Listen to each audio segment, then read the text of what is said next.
What's going on, everyone? Welcome to the Season Gaming Bitcast, episode 239. As always, we are your weekly show covering all the biggest topics in gaming with industry, technical, and legal insight. I am your host, Ainsley Bowden, and I'm trying not to look at Travis because he's distracting me already. Good morning, sir. Good morning, McClunky. And hello to each and every one of you out there in the internet. Okay. You're doing well this morning. Dan okay. Rock. Oh, sorry. Go. No, I'm okay. I've been traveling for IGN coverage, so some exciting stuff coming up. I'm very excited about it. Which as usual, you can't talk about just yet, right? I can't talk about it for a while, unfortunately. Okay, we'll come back to that. How long do we have to wait for this announcement? Well, I can say that it is the thing I was doing is related to IGN First for March, which I'm producing. So you have to wait at least until March. Yeah. So I can talk about anything I've been doing. But it's good stuff. Yeah. And I'm excited about it, honestly. I'm excited. Ames tried to convince me to reveal the game last week or the week before, remember? I was very intrepid of him, and it didn't work. Yeah. Can't break this dam. Julia asks, what is IGN First? We got to remember we've got people viewing who don't typically big gamers, so let's talk through it. IGN First is the equivalent of a digital cover story if you're used to the physical print media. And so we choose one game every month and we do a deep dive on it, an upcoming game that is not out yet. And it's basically a month-long coverage of that game, and we break a lot of news. So it's exclusive information, like stuff about the game and the different classes and the different levels and yada yada. And we just sort of like do a deep dive on that game. This month's is Jedi Survivor, the sequel to Jedi Fallen Jedi Order. I always forget the name of that game. And next month hasn't been announced yet, but I am producing it, and it's very exciting. It's my first time doing it. It's going to be a good time. Fantastic. Moving up in the world, buddy. No doubt. Yeah. No doubt. Good to see. Shout out to Brentwood Chick, who just gifted 10 Hoeg Law memberships over at Hoeg Law channel. Thank you very much. That's fantastic. Dan here rocking the Season Gaming 7 as always. Good morning, sir. How you doing? Exclusive. This is the exclusive shirt. Do we have this on the site? We do not. Perfect. No. You keep it that way. Yeah. The one-off that I got for Valhalla. We created that just for you, literally. I literally asked Diego, who does a lot of our art and stuff. I was like, just do this for me, and it was perfect. It's perfect. It's the perfect shirt. It's a little tight around the neck. I'm gonna be honest with you, and I probably should have used a little bit more fabric softener, but it's fine. Yeah. Fair enough. I think we have 2 or 3 designs that are private. Basically, you can't, the normal public can't see them. So want to shout out, so a lot to cover today in terms of gaming. But of course, before we get to that, a couple things. One, for everyone who was here with us last week, big shout out again. Fantastic week. We got Kane Hoeg all over Twitter, which was amazing. It was one of the most memorable moments I've had in podcasting that I've been doing for coming up on 6 years. I've been doing gaming podcasting now. And a lot of people reached out to me and Season Gaming, and I know Mrs. Hoeg, co-counsel, who I believe is in the chat. I think I saw her. Good morning, Miss Hoeg. Hoeg's in the chat as well. Morning, Rick. But just a tremendous amount of people reaching out and, loving the show, new viewers to SG, but thankful to see Hoeg back and everything to go along with it. So it was a fantastic week, and I actually had a few people who watch us regularly shout out that was the best moment they've ever seen in a gaming podcast, period, which, is awesome to see. So thank you for that. I also want to shout out, if you are not aware of what we did last week, of course, we are simulcasting this show going forward for the foreseeable future. Normally, we're only over on Season Gaming because it's the SG Bitcast. But obviously, with what's going on with Hoeg, we want to make sure we're supporting his channel and keeping the algorithm nice over there from Google's perspective. So it was a great show last week. I think on Hoeg's channel, it passed like 15,000 views and counting, something like that last I checked, which is amazing. and a lot of new people that got introduced to us last week. So welcome, thank you. Outside of that, because of everything that happened last week, we announced at the beginning of the show we were going to do a giveaway for Wild Hearts, and with all of the commotion and Hoeg surprising us, I completely forgot. That's on me. So keep an eye on the Season Gaming and SG Bitcast Twitter handles. We're going to give that away this week. It's going to be for PC only, but just jump in on that if you want a PC copy of Wild Hearts. And then lastly, Season Gaming on this side of the house passed 18,000 subs last week. Great growth since last week for us. A lot of new members checking it out. So thank you so much. Really appreciate that. And as always, I'll call out if you are watching us live or hanging out with us today, go ahead and open 2 tabs. It helps us both out over at Season Gaming and Hoeg Law. Massive appreciation for that. So, Travis, you said we got humming. Is there a humming? Do people hear a humming? Sorry if there is. Sounds like it's Dan's usual background. It's probably Dan over there. Yeah. Oh, it is. I mean, I don't know what to do anymore. I mean, it's this thing. I got no fans. I got my dog's quiet. My phone's on the floor. I literally just threw it on the floor. He says my dog's quiet. I mean, I don't know what to do. Listen, that thing makes all kinds of weird noises. I'd be kind of impressed if your dog was making an electronic humming. That'd be pretty cool. I was giving him a bath yesterday, and he just started like humming, like moaning. I was just like, what kind of bath were you giving him? Yeah, it was weird. It was super weird. I'm just saying.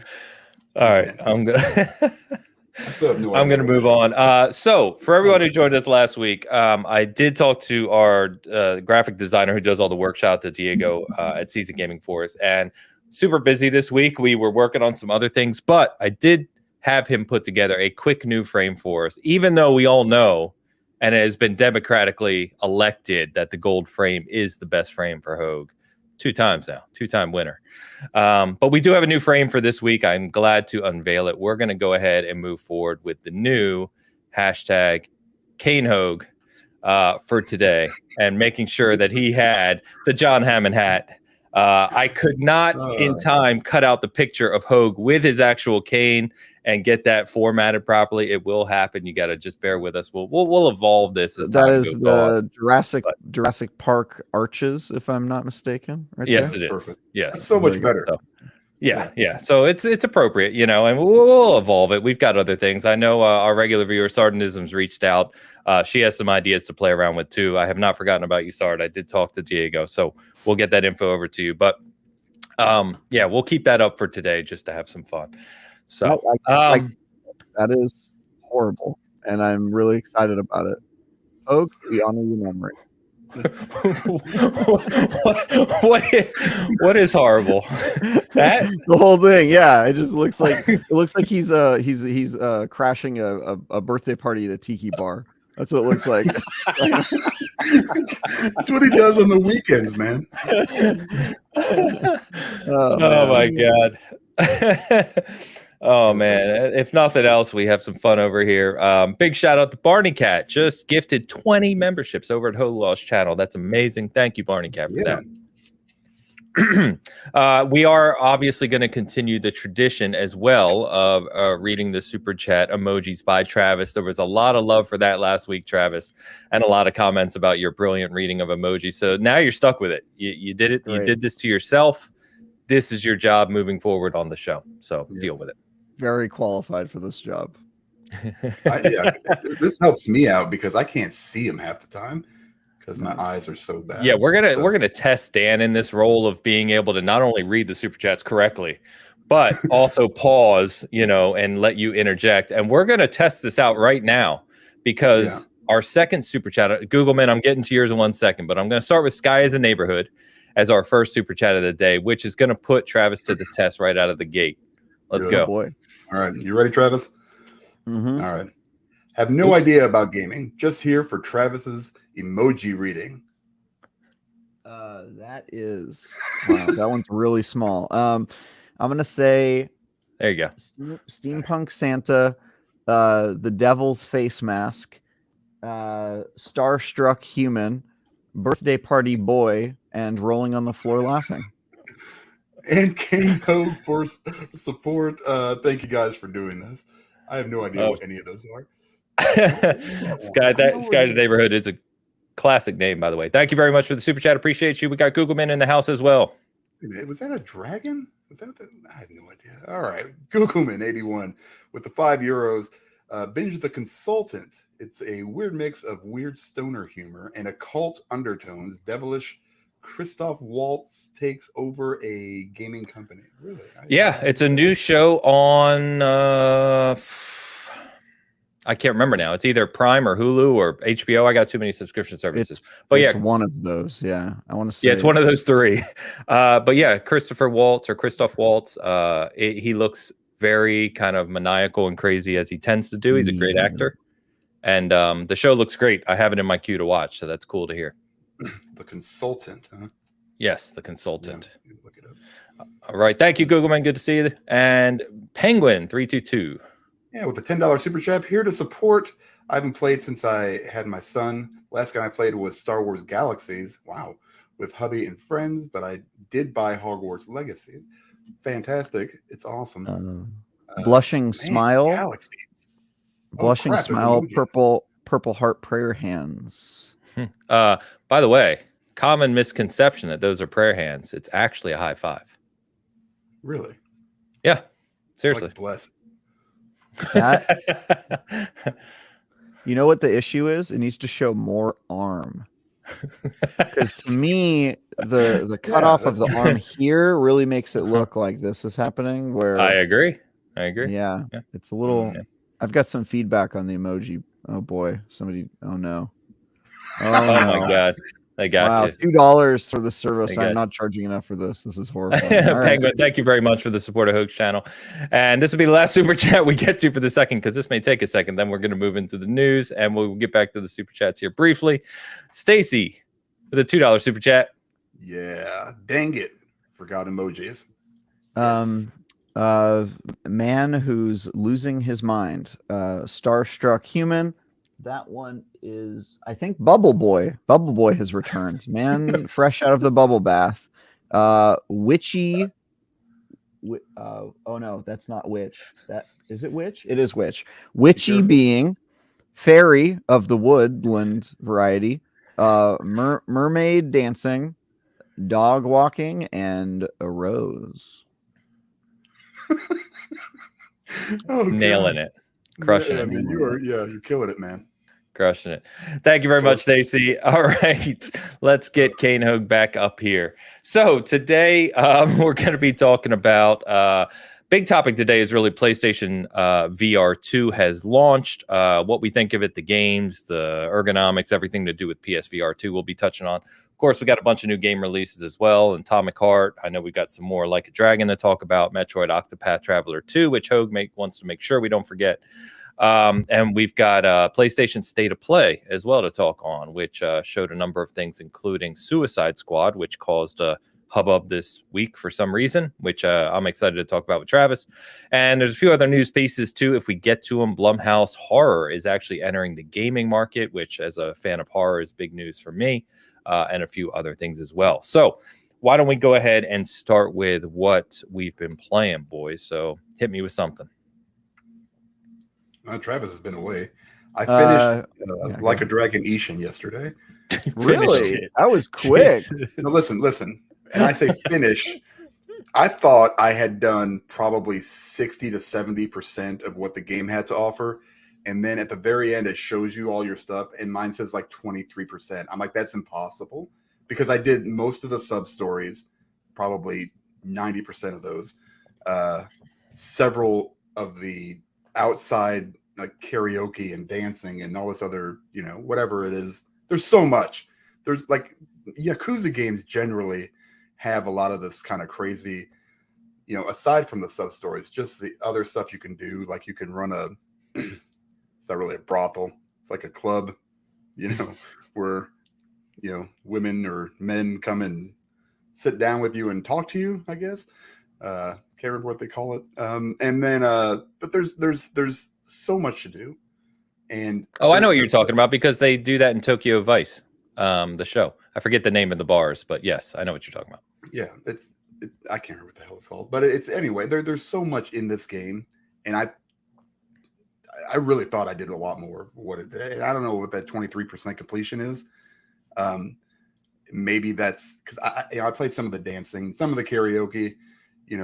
I'm not very good at rhythm games necessarily. There's one where you can make like udon noodles and you have to like serve it up really fast to people and hit the right buttons. There's tons of this stuff, tons of it. And I don't know, man. It was great. It was more Yakuza. It was cool, kind of seeing these old characters in these new positions. They even had a Adachi from the last Like a Dragon, the police officer. Nice. He was one of the characters, and nice. So if you're a Yakuza fan, this kind of brings all those guys together in different roles. They're not obviously playing their same people. They're playing, in some cases, actual historical figures from like that era in feudal Japan, which is pretty cool. I did some reading up on it, and the main character you play as is actually a very famous historical person back in that day. So, and I'm going to review it. I haven't done a review since Kina, I think, for SG. So this will be something. It's been a while, yeah. It's been a long time, and which is fine. I actually kind of like just doing this, but I gotta get back on the horse a little bit here. But it was really good. Had a really good time with it. But I always do with Yakuza games, kind of biased, which is fine. Haven't really not enjoyed a Yakuza game. So and it plays a little bit differently. It plays a lot more like Devil May Cry with like the combos and the fighting and stuff. Less like a traditional Yakuza game. Definitely not, turn-based RPG. Yeah. So, but it's fun. It's really good. Very, very in depth in certain parts, and a little bit confusing at times, but that's because it's Yakuza and it's weird. It's really, really weird, but like more from like a societal standpoint, like, you live in the US or, somewhere else similar. And then you kind of see some of this and it's like, man, I really don't know how this like mid-30 something guy just meets this, teenage girl and other old guy on the street, talks to him, ends up buying their, the little girl's house, and then moves in with them. And then she starts calling him uncle, and she cooks for him and runs, it's super weird. And so it kind of makes you feel a little bit uneasy sometimes. And but it's fun. I would say it's really fun. Cool. And I'm glad that came out because I've kind of been on a drought with new games. So this week has been. I swear you're the only person in the world right now that could say there's a drought of games. I'm very specific, and I played a little bit of Atomic Hearts this morning. I finally got my Game Pass back. They gave it to me for $1 because I've been gone so long. So I downloaded that actually this morning, and I played about an hour. I want to punch my character in the face, but short of that, I can't really say too much on it.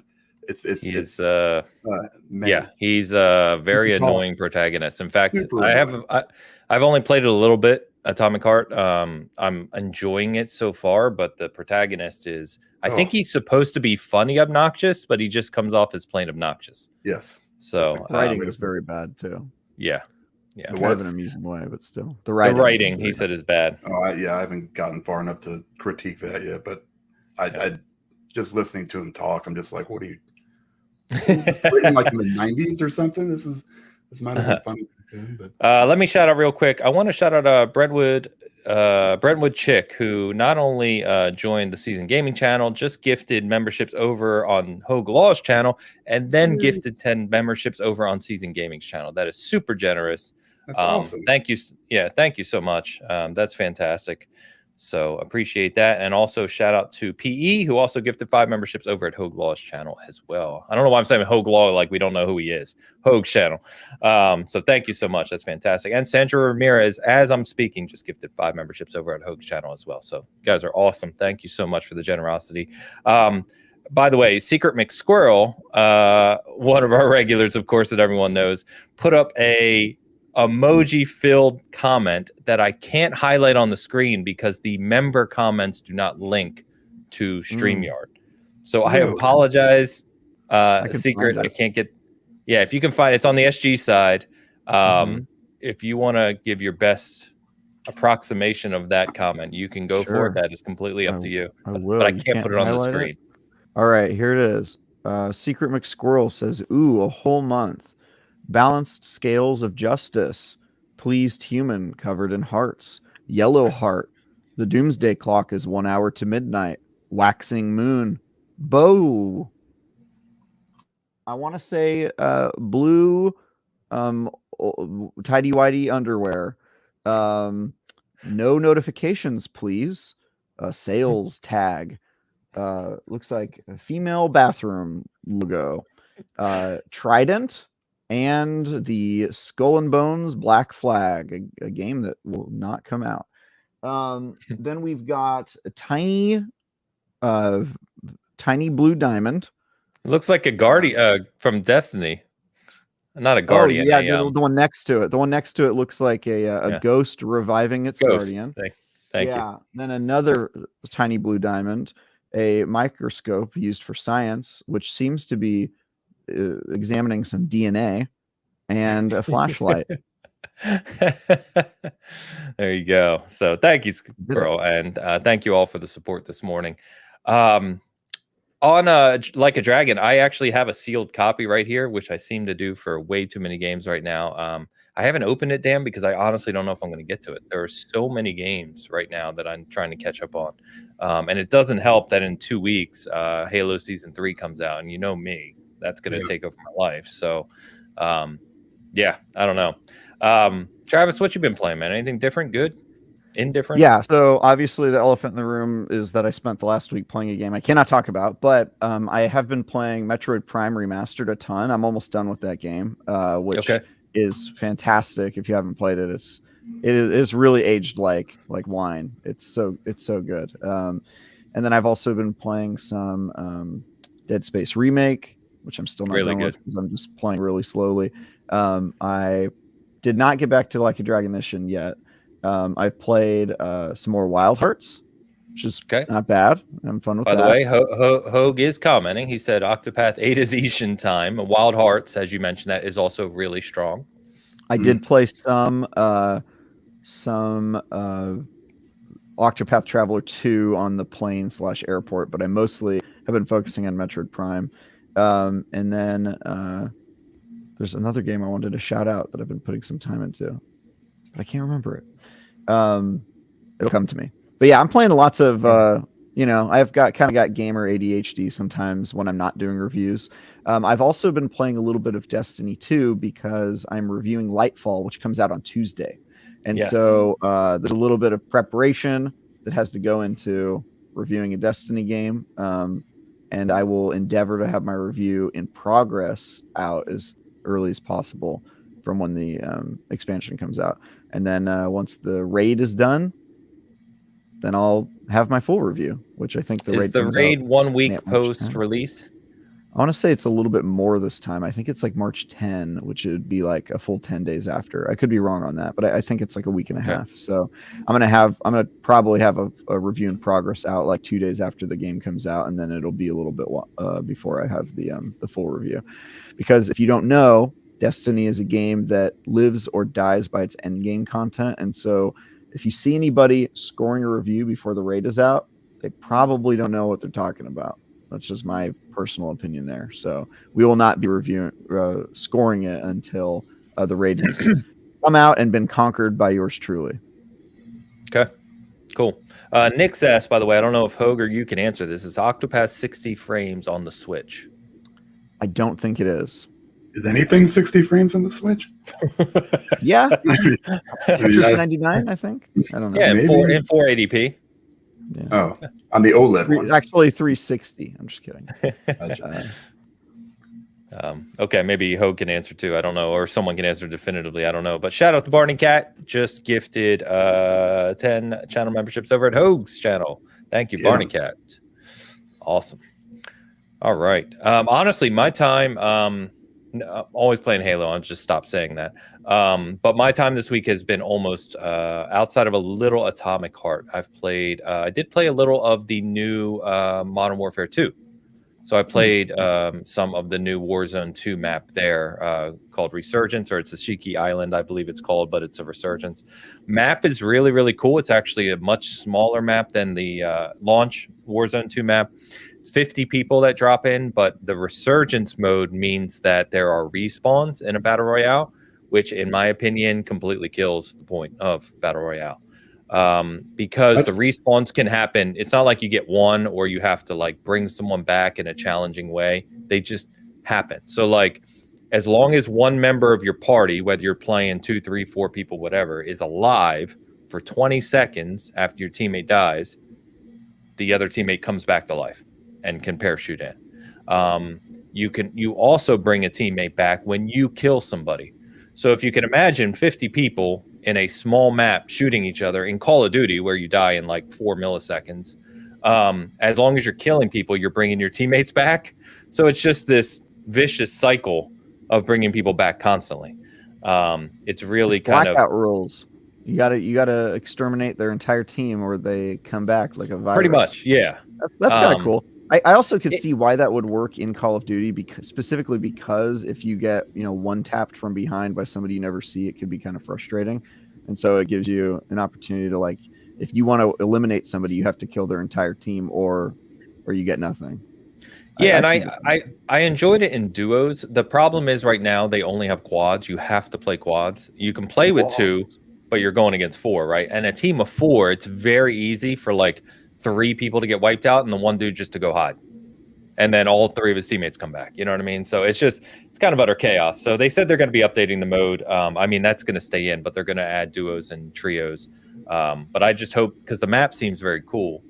So we'll see. I hope they add a normal BR. I'm more of a traditionalist with the BR, if you will. It's almost like Activision is trying to teach people, if you kill someone, you have to kill all their friends and family too, lest they seek revenge on you later. It's the only way to do it, really. I mean, yeah, that's the only way. There's a rule somewhere. Squirrel, thank you for calling out the support for SG's side of the house. I appreciate you. By the way, someone in the chat mentioned the Wolong demo came out as well, and in this demo, you get to unlock something for the main game. The main game does come out next week already, which I can't keep up, honestly, guys. But I'm very excited about that. I have not played the new demo. I did play the original demo, so I don't know. Dan, that's not your type of game, I know. No, I played the demo and realized it was not my type of game, and then stopped playing. Yeah, it was rough. Yeah. So, Travis, I don't know. You going to be playing that one? Yeah, I previewed it for IGN. So I'll either be on the review or Mitchell Saltzman will be on the review, and then I'll be like, damn it. So I will Seems play like it, it's going to be a very good game. So I'm excited that about it. team is extremely talented. I interviewed them, and I'm really impressed by how quickly they made that game, because they have not been working on it for that long, and it's come together pretty well. So yeah, I think it's going to be really good.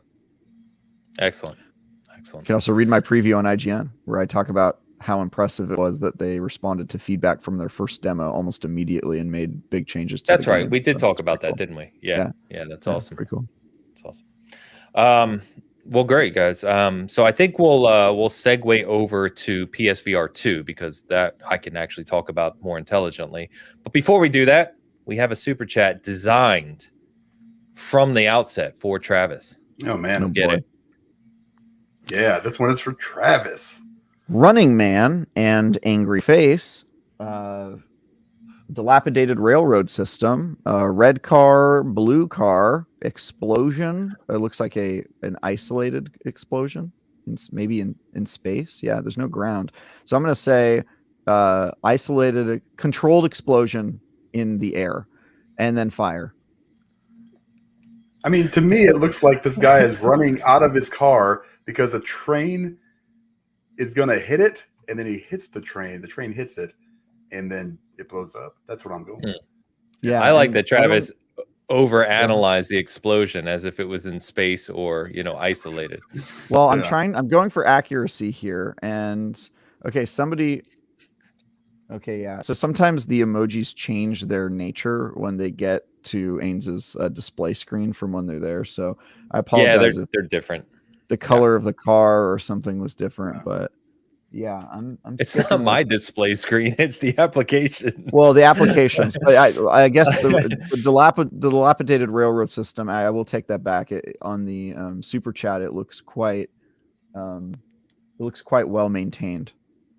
Keep your infrastructure. So it's a Japanese railway, not an American railway, is what you're saying, basically. Well, then it wouldn't have probably fallen off the track. Yeah. I just want to be careful. I just want to be careful with our railway descriptions these days. No doubt. Pompa, thank you for the super chat. Appreciate you. By the way, Mary Jane asks, can you guys do a 90s game special? Stay tuned. We do have something in the works for a near future episode, not specifically 90s game related, but may kind of scratch that itch, if you will. So we're working on some things behind the scenes. So stay tuned. Barney Cat, welcome to the Season Gaming community. Thanks for becoming a member. Appreciate you. Okay. PlayStation VR2, boys. Released on Wednesday officially. I got it. I was lucky. I got it at FedEx showed up at 9 a.m., which is crazy because they usually come at 9 p.m. So I got very lucky, got it set up. Travis, Dan has not gotten into PSVR2 potentially yet, maybe ever, but I know, Travis, you'd have a little time with it. I have spent quite a bit of my week with it because I'm doing a VR2 coverage hub for Season Gaming on the site. So I'm writing up impressions and kind of thoughts on a bunch of games. So I've kind of been jumping through several games on the platform already. But let's start with the hardware itself. Travis, I know from a hardware perspective, you have more experience than I do with different headsets. So my comments on PSVR2 so far, and then you can kind of add on if you have some other comparisons to make. One, for those who only played PSVR 1, it goes without saying, or should go without saying, the setup of this is so much easier than PSVR 1. It's almost embarrassing. It is a single cable that plugs into the front of your PS5 on the USB-C port. It's a 15-foot long cable, good quality cable as well. And so for me, at least, with the way my setup is, I've just left it plugged in and I just kind of move it when I need to. I can sit all the way on my couch and play without any issue. The controllers are amazing, in my opinion. Ergonomically, they are fantastic. They fit right into your hand. Thumbsticks, buttons, PlayStation guide buttons, finger touch sense, and the triggers, all excellent. I'm really enjoying them. I know people have talked about battery life on those. I don't know about you, Travis, or if you've played long enough to see.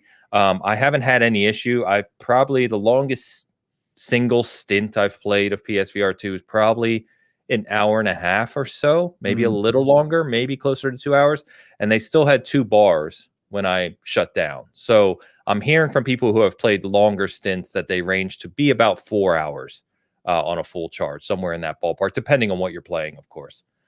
And then the comfort is fantastic, in my opinion. I like that the frame sits on the kind of forget what this is called, but the top of your forehead here, and the weight kind of is around the ring of your head while the headset just kind of sits on top.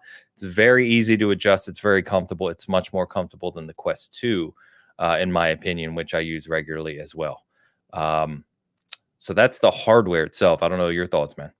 Yeah. So my thoughts on the PSVR 2 is that it's sort of a if you've only played the Quest devices, you'll be very impressed. But in the high-end VR community, it's definitely a compromised console, a compromised platform. If you have worn an extremely high-end headset like the Valve Index, the $1,000 headset the Steam sells, that is still, I would say, the Rolls-Royce of VR in terms of comfort and both performance. It doesn't have some of the bells and whistles that I think I would describe as a killer feature for PSVR. The main one is eye tracking. Eye tracking in PSVR 2 is amazing. It's super awesome. Impressive. It's really damn good. A super cool feature that I think has a lot of potential for how it's used. And I wish Valve Index did a better job of doing that. Sorry, I didn't mean to do that. But yeah, the PSVR 2 technically is sort of in between the the Quest 2 and the high-end VR headsets like the Valve Mhm. Index. And so I actually think that strategically is a really good place to be, because the Quest 2 is great, but it is not a especially impressive piece of hardware aside from the fact that it's wireless. The fact that it's wireless is the Quest 2's killer app, if it were, or as it were, it's killer feature, in the same way that PSVR 2's eye tracking is really interesting. Also, in terms of comfort level, I would actually put it closer to the Quest 2 than the Valve Index. And the reason for that is there's certain things you have to sort of put up with the Quest 2 that you're kind of used to. One of them is the fact that if you want to not bother people, you have to wear headphones in your ears. High-end VR headsets have hovering earbuds that kind of they slide up, and then when you play, they slide down over your ears. And so you don't actually have to have something in your ear, but you still get the 3D audio, and you can hear things behind you and in front of you and that sort of stuff. It They does don't have that. no, they don't have that, but it does have it's a setting that's like hidden in the menu. It's like sound seep through or something. I forget what it's called, where you So can, they have 3D audio, but you still have to wear the pods for most of the sound experience. You can do it unpodded, but like even when you're setting up, it doesn't recommend it. And I tried it a little bit, and I was like, okay, I get why they didn't recommend it. Yeah, you can use like the Pulse headset over it, but then you've got, multiple things going on. So I would say like it's in an interesting spot because it's not the most powerful headset. It's also not the weakest headset, but the fact that it's wired is probably going to be a bit of a problem.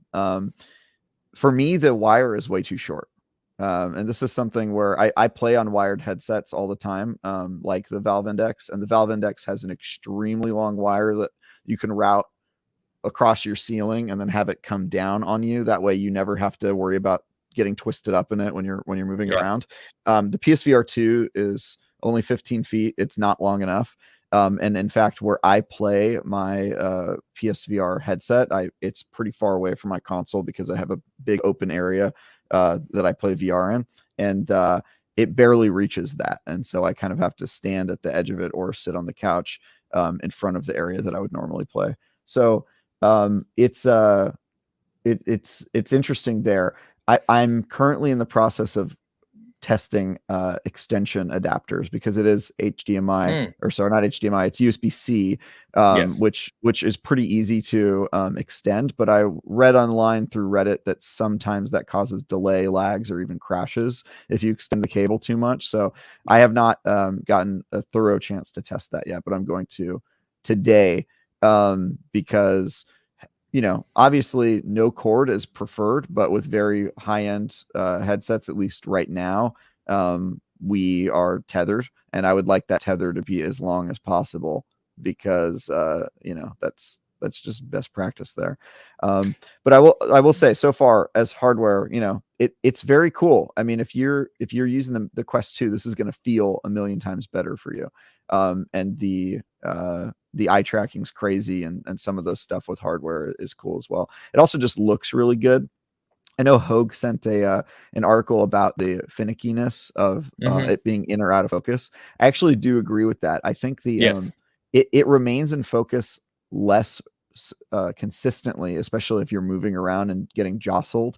Like if you're playing Beat Saber and you're just like I was playing Pistol crazy. Whip and I was having that. Yeah. So it is a little more finicky, which I think is a pretty damning problem to have, because it probably isn't something that can be fixed with software if the lenses are just built that way or whatever. But when you get the sweet spot right, I would say it's probably the crispest VR headset, probably even more than the high-end one. So I would say it probably has stuff that is better than any other headset out there. I would just say on the whole, it doesn't feel like as premium of an experience as some of the VR headsets that are already out there. So it's in an interesting spot.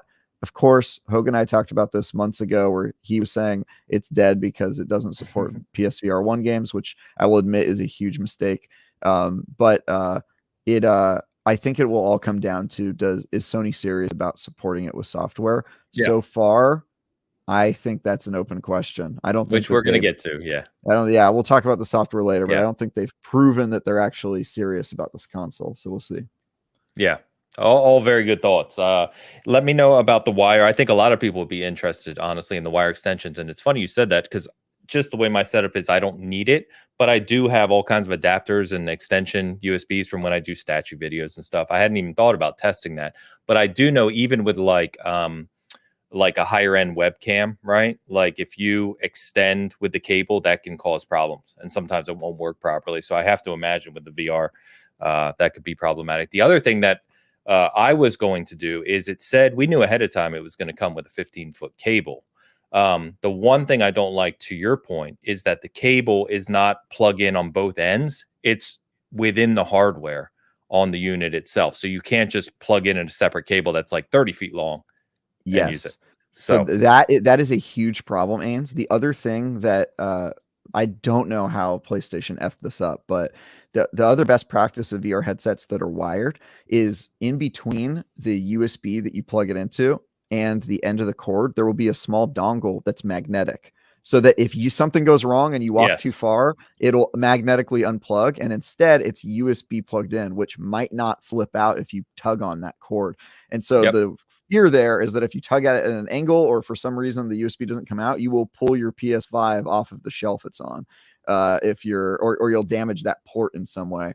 God forbid that you plug it into the back of the PSVR2 or the PlayStation 5. And so that really freaked me out when I saw, oh, this is just a USB device that goes straight in with no safety precaution. Like if you play the Valve Index, there's a very clear, like, all right, this is a magnet. If you yank on it, it'll disconnect and you'll have, but you won't break your PC. So that really freaks me out. And I don't know how they didn't. That would have been like, if I was a beta tester, that would have been like the first piece. As soon as I set it up, I would have been like, yo, did you not think about this? Everybody else does this. They just want you to yank your PS5 off so you have to buy another one. It's sales, man. Come on. I guess so. Yeah. So a lot of comments around this. Quick shout out to let me get to some of these. So Brentwood Chick, new member here. Thank you. We got Sally Beth McMaster and Darth Mac, new members over at Hoeg's channel. Thank you very much. Barney Cat, new member here on Season Gaming. Thank you so much. And we had a $1.99 super sticker from Mr. Joe Munger, who checks us out every week. I was actually just joking with Joe because he said we had some terrible takes the other week. And I said, hey, reasonable minds can differ, which he agreed with, of course. So thank you, Joe, for the super sticker. Appreciate you. And before we get to the commentary on the games, because I have a lot to say about the games as well, we have another fun one for Travis, which we're going to get to. Oh, boy. You ready? All right. Yeah, let's do it. Yeah. That is a bubble tea. Hold on. You got to let him announce the super chat. One more for Travis. All right. We've got a bubble tea. I believe that is a map of Japan. Looks like an aerial map of Japan. We've got a toolbox, red toolbox. We've got is that a manhole? It looks like a manhole with the manhole cover removed, which is honestly dangerous, and you shouldn't do it. Then that's a badger over there. That is, I want to say, like a pita, some sort of pita wrap, maybe a gyro, not a burrito. It's not closed on the other end. And then, well, maybe they took a bite out of it, dude. That is a plant of some kind. Is that? I'm gonna say a crop. I'm gonna say an exotic crop. Oh man, an exotic crop. Okay, that's what we're gonna go with. Carla, thank you very much for the super chat. Appreciate you. And shout out as well, which I missed previously, is that Barney Cat also gifted 5 memberships over at Season Gaming. Thank you so much for that, Barney Cat. Really appreciate the support. Tao, 3-month membership, says, let's go Bitcast. Ains, when's the Bitcast in front of all the statues? I would have to get a panoramic camera with a much bigger lens to sit in front of all the statues in this room right now. I'm not even joking. There are 2 boxes of statues behind the monitor, and there's another one sitting right there, which is the new Diablo 4 Anarius statue that Blizzard shipped this week. So there's 30 plus in the room right now, at least. What are you going to do when you have no more room? Like, you have a gigantic basement, and I can't even imagine. I haven't been over there for a while, but it was full then. And you bought probably 50 more statues since then. Yeah, I know. I reorganize a lot. It's mostly high end stuff now. Like I don't have any of the little stuff out anymore, for the most part. So yeah, you have to stop over sometimes. It's interesting. Are you opening a museum? People have said I should, but you know that's not how we do things. You're welcome to come over. Come over, hang out. We'll have a beer, talk gaming. It's good. You can help with the I don't want to do any of that. Yeah, you can vacuum for me if you want. You know, gets dusty. You know, there's a lot of things to keep clean down here. Anyway, on to the game. So we talked. Well, let's talk about the games first, and I'll talk about the issue you kind of led into there, Travis. Around real quick.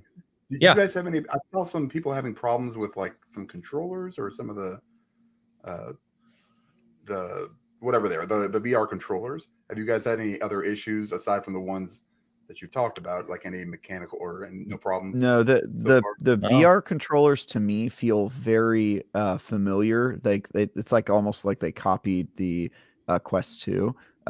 They're like ergonomically, and the buttons are placed in the exact same positions. They don't feel, again, as premium as like the Valve Index, which has like full touch control on the controller, so that when your fingers aren't touching it, your character opens their hand or points fingers in specific directions. You can flip off your enemies in the Valve Index by removing your middle finger from the controller.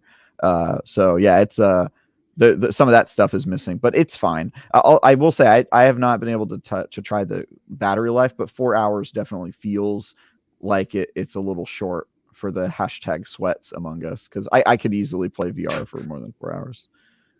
Yeah, that's the bad thing right now. So you know, if you are someone who plays VR for an extended period of time, or is in a big gaming session or race in GT7 or playing Demi or whatever it is, right? If they run out of charge, you're out of luck. You literally have to just stop, plug them in, and wait till they're charged again, like your electric car, because they don't currently sell the controllers by themselves. You cannot buy a spare set of controllers. That was announced by, it's literally in PlayStation's FAQ. Now I'm sure they're going to probably once they get through launch period, you know what I mean? But at this point in time, you can't do that. And they're not, like, I know the Quest 2 has replaceable batteries. It has AA batteries. These do not. They are internal batteries. Yep. Gotcha. Oh, did I freeze for a moment? My damn camera. I got a new PC coming in like a week and a half. I'm hoping that solves it, but who knows? We'll see. That'll cause more problems. You know. Yeah, that's just what I need, right? So on the games itself, so I've played quite a few. I'll talk about a few of the big ones and kind of comment on others. So Horizon Call of the Mountain is, you know, PlayStation's kind of first party bundle game. I got the bundle with that game. I have only played that for a short period. I will say that a couple things on it. One is in terms of kind of presentation and putting you in the world of Horizon, it's really impressive. Very, very impressive. You start out by riding a boat. It was part of the demo they showed previously. Have you played it, Travis, Call of the Mountain, by chance? No, so I have that game, but basically when I told people I was getting a PSVR2, a whole bunch of people sent me codes for their games, so I've just been trying out different ones, the different games that they gave me. So yeah. Yeah. So on Horizon, yeah, I can't say too much about it. One, the one thing we didn't mention, Travis, on the hardware is it has headset vibration, which is kind of funky when you think about it, but it's pretty interesting. For instance, when you're in the boat at the beginning of Call of the Mountain, a Stormbird flies overhead, and as it flies overhead, you know, you can like feel it in your head, which is pretty interesting. It's pretty cool, you know, just for an effect. And it's got this kind of bow and arrow mechanic where, you know, you pull out your bow and then you're reaching in, pulling out arrows. And because it's got the haptics and the trigger and everything, it's actually a really kind of nice motion as you're shooting targets and stuff. So I've enjoyed that so far. And the fidelity is really high. To Travis's point, in terms of visual presentation in VR, the games I've played, like Horizon, like Gran Turismo 7, a couple others we'll talk about, the fidelity is very good. Colors are good. You know, it's HDR, it's OLED. I mean, it looks very, very impressive at times. Yeah. It might be the best visually of any VR. It's really just the other quality of life features where you're like, come on. Yeah. Based on what you said, it feels like they knew they had to walk the line between console affordability and higher end unit, and that's always the line they walk in the console space, right? So Yeah. I don't know. So It yeah, feels like in that based on case, what you said, if you compare Yeah. it to the index, which is 1100 or something, and you compare what's the Quest Pro, like 1300? The Quest Pro is like 3,000. That super expensive one or something like that. Isn't it multiple thousands dollars? Yeah, yeah, I know they have one in like the $1,300 or $1,500 range as well. And But I think there's the what am I forgetting? The Nvidia? No, not Nvidia. What's the damn it? Why am I forgetting the name of this? The other headset. There's another one that's like $800. That's the like, Vive, the HTC. Vive. Thank you. Yes. Vive HTC. Yeah, the Vive HTC. Also, I would say probably that's the worst worst bang for your buck than PlayStation, which is a huge win for PlayStation's headset. But yeah, you're 100% right that this is their compromise console. Yeah. Right. And they chose the things that they thought were more valuable. Why there's no magnet on the cord, I don't think that would have cost them too much more money. But yeah, it's a good game. It's a good console. So Horizon's very cool. Obviously, I want to comment on Gran Turismo. As you know, we kind of knew. I've had a lot of people ask me about that from a racing perspective, including Bert. Dan, we're joking about racing online soon because he didn't get VR2, but because Gran Turismo is getting such rave reviews about its VR implementation, now he wants to get it. So he's asking me about it. I will just say it is very, very, very impressive. One thing I want to caveat, because I even saw like Digital Foundry posting screenshots saying this is GT7 and this is GT7 in VR. GT7 in VR is not up to the same level of fidelity as the core game. It's just not. That said, it's damn close. And the fact that it's even close is impressive, right? It looks extremely good. And some of the car details up close are pretty amazing in VR. In GT7, I actually own my car in real life, my new car, Dan, the M4. And so like I sat in the cockpit and I like looking at the passenger seat and the dash and I'm like, okay, this is freaking weird. You know what I mean? So I get on the track and I'm racing, and it should go without saying, but really the game changing part about playing GT or a racing game in VR is the fact that you can actually look around and see your surroundings properly, right? So if you've raced in real life and you know, like as you're entering a turn in traffic and you're pointing, you know, you're looking through the apex of the turn, but knowing that you have two cars on your left, you can actually kind of, you know, peek that way and then look this way and see how close you are to the car. And it's like real driving. I mean, it's very, very cool, and it's implemented extremely well. The only thing I would say, and I've seen a lot of other people say this as well, is that you know how when you're playing a racing game with a controller and you're using the thumbsticks and you're turning through a corner, like we're not super smooth like you're driving in real life, right? You kind of do this like wiggle, you know what I mean? Sometimes where like, you know, you like steer, stop through corners sometimes. In VR, it's really disjointing because you're looking, you know, like you're driving a car. So it'd be like if you're driving your car and doing this. Are there no motion controls on those controllers? I haven't played around with it fully yet. So I was using my Edge, my DualSense Edge, as a normal controller to just try the headset at first, and I haven't gone back to it to try and do the whole steering with the you know, the Sense controllers. But I have. I don't know if someone can comment who else is playing it. I don't know. Let me know. But with a wheel, and I've seen some footage of people using this with a wheel where you've got the headset and a wheel. It's crazy impressive. Like, you know, there's already leagues being set up for GT Online because GT Online is a pretty big competitive community. There's already leagues being set up based purely around VR2 and racing in VR2. So I'm getting very excited to play more of that as I have more time this week. So I'll report back on that. But yeah, very, very impressive so far.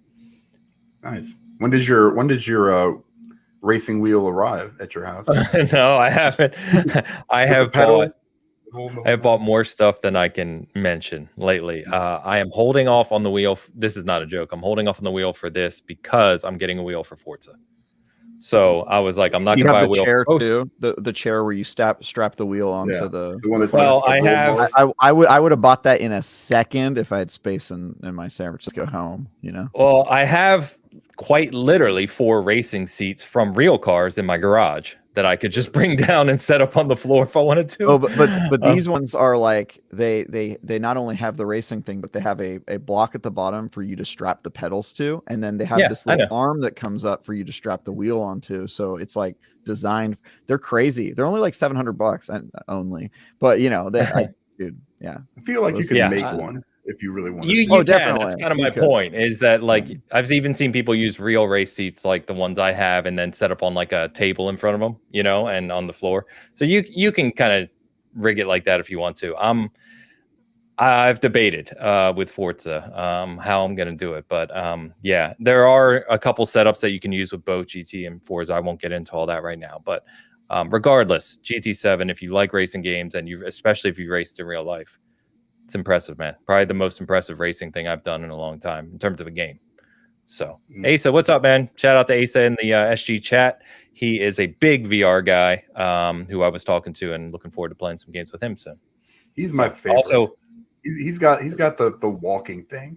He's got the whole VR capture setup. Ace's streams because they are hilarious, and it's just him like walking in place, and it's amazing stuff. I can't even believe it is good. This. Another shout out to Barney Cat. Barney Cat, ridiculously generous today. Just gifted another 20 memberships over on Hoeg's channel. Thank you so much, Barney Cat. That's amazing. Woo-hoo. So, Man. All right. Travis, take a next game. Give me another game you've been playing. On PSVR. Yeah, if I can keep going. I've played several others if you want. So the ones I tried out right away were Demio, which is a super popular VR game that just got its PSVR2 version. And then I played the Moss games, Moss 1 and 2. Me too. I'm almost done Moss 1 already. Yeah, it's goated VR games, like really just classic. My big problem with this platform right now is it doesn't have a lot of originals, right? It's got Horizon, Call of the Mountain, which I would describe as it's okay, right? It's not their killer app, it's not their Half-Life Alyx, not even close.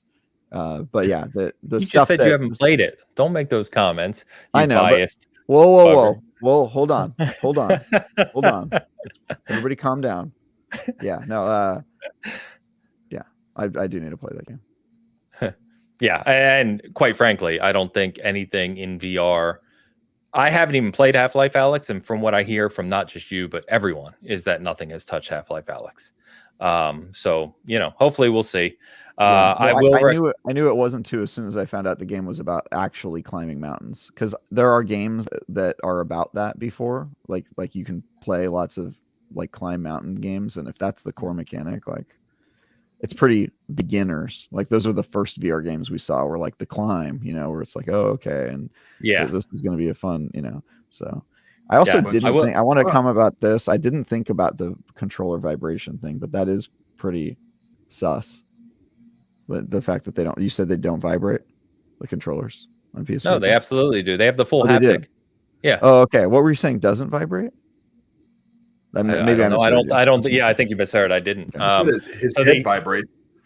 Yeah, the headset has vibration, and then the controllers have not only the haptic triggers like the DualSense, but they have finger touch recognition on the L and R1s as well. They're on the thing. Yeah, it's not one of those things I notice a lot because I'm just used to controllers vibrating, So yeah, that's interesting. All right, cool. Yeah. I'll shout out Moss 1 and 2 as well, book 1 and book 2. Moss is one of the games I played on PSVR 1. It's obviously, nicer on PSVR 2. I'm almost done part 1. I can't wait to get the book 2. But just super fun games. Demio, I'm actually traveling this week a little bit, but I'm looking forward when I get back next week. I got to get into a game with some of you guys on Demio because I've heard fantastic things about it. I have not played it yet. But I'll have it on VR2, so I'm excited to play that. And then let me shout out to see what you think about that. Okay. Yeah. Why? Why do you say it like that? It doesn't strike me as your type of game, but we'll see. It's very, very interesting. Okay. It's for tabletop D&D nerds, basically. I love tabletop D&D. I love tabletop games. I don't have anyone to play them with. You don't have. So if I live near you, I'd be there Saturday nights playing with you guys, man. Yeah, for sure. Nice. Oh, dude, yeah. we need to play. So that's why when I heard this is. Go ahead. Sorry. I'm gonna come over and GM for you and Dan. I'm gonna just fly out. We'll drive Hoeg over too. He can join us. We'll play in your basement, surrounded by statues. It's great ambiance. Yeah. The other game. So I've played a few others. The other one I'll call out if you haven't checked it out is Pistol Whip, which I know again is not brand new to PSVR2, but it's amazing. Like if you ever wanted to be in VR and feel like John Wick, essentially. And do that to like a beat. You know the John Wick scene when he's in the nightclub and he's just lighting people up and the music's pounding? That's pretty much Pistol Whip. It's a lot of fun. I was playing that this morning and enjoying the hell out of myself. So check that out. I believe it's on sale too. If you're a PS Plus member, it's like 20 instead of $30, like 26, whatever, you get 10% off. And then there are one thing I also like that they've done is there's at least 9 or 10 demos that you can just download and try on PSVR2. So you can try Resident Evil Village. Played around with that briefly. It actually made me nauseous. That's the game that actually made me nauseous. So I don't know why. But there's an NFL game. There's a football game where you play a quarterback. I don't know what that's like. I haven't tried it yet. But there's several others that you can just try as well. So we've got a little more to talk on that. I want to get to some of these that have been sitting, though. We've got a $9.99 super sticker from Carla Riley. Thank you, Carla, for supporting Hoeg while he is recovering. Appreciate you. We also have a $5 super sticker from Lily Grindelwald. Thank you very much, Lily. Appreciate the support for Hoeg. And now we get to throw Travis. Well, this is an easy one, Travis, but Amanda Jett with the $5 super chat for you. That is a quartet of cowardly badgers being pursued by a duo of toxic mushrooms. Aren't those crows, or am I seeing things? What the? I thought they were elephants. Those appear to me to be a quartet of cowardly badgers. I'm going to stick with my original comment. How did we got 3 people on here. We said crow, badger, and elephant. I don't think we could have picked 3 things those are clearly 4-legged mammals of some kind. Well, my problem is, so I've got this ultra wide, right? But I've got our actual StreamYard thing in a little square up here, so all I can see is a tiny little black, what looks like a head with a beak. What? But I can't see it. Okay. Yeah. Well, they're running away from. They're running. On my screen, I see 4 badgers running away from 2 mushrooms. Oh, so I'm seeing it on YouTube right now. The YouTube picture is completely different from what is on the screen. Yeah, that's what he was saying earlier. Yeah, that's what I'm trying to say. The icons don't always translate. It's the same string code, but the actual image that populates is based on the platform. I'm gonna have to take a screenshot of this and post it for everyone else, because everyone else thinks I'm crazy right now. But I'm telling you, on this little picture, they look like crows. Crows? No, you're crazy. I'm looking at both, and they both look like badgers to me. One's just a face, and one's the body. But on your StreamYard, the StreamYards, they look like they're running away from the mushrooms, which is why I described them as cowardly. So okay, all right, fair enough. Dan, back to you on. Yeah, Secret McSquirrel. Please hit that like button on both streams, please. Travis. Yeah, Secret. Pleased face covered in hearts. Meg Squirrel doing the great work for support of both channels as always. Thank you so much. Super appreciated how much you share out the links and comments and let people know where we are. So thank you so much for that. Awesome. All right. Reasonable Glitter Mess. I love that name. Off topic, I have 2 questions. 1, best mobile gaming tablet. 2, best PC game for someone whose last PC game was Prince of Persia. In MS2. Wow. It was best mobile / tablet game, by the way. Oh. Yeah, best mobile tablet game. A game. I didn't say game, did I? All right. Well, that's my bad. You said best mobile gaming tablet, and I'm like, wait, that's not my what she has. Hitman Go is the best one.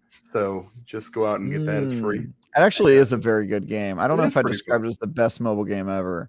I mean, you could go a lot of different ways with this, but I'm gonna go with the Ace Attorney saga, which is all playable on mobile. except for Spirit of Justice. I think these guys are so predictable, aren't they? We got Hitman and Ace Attorney. I mean, I almost said Minecraft, and I almost said Marvel Snap. So there's a lot of good recommendations. You can also play Gorogoa, which is a great game. You can play what's the Uncanny Valley? No, that's not it. I can't remember the name of the game. The Valley Stardew game. Valley? Monument Valley. Monument Valley. Okay. Yeah, that one. Those are both games. Yeah.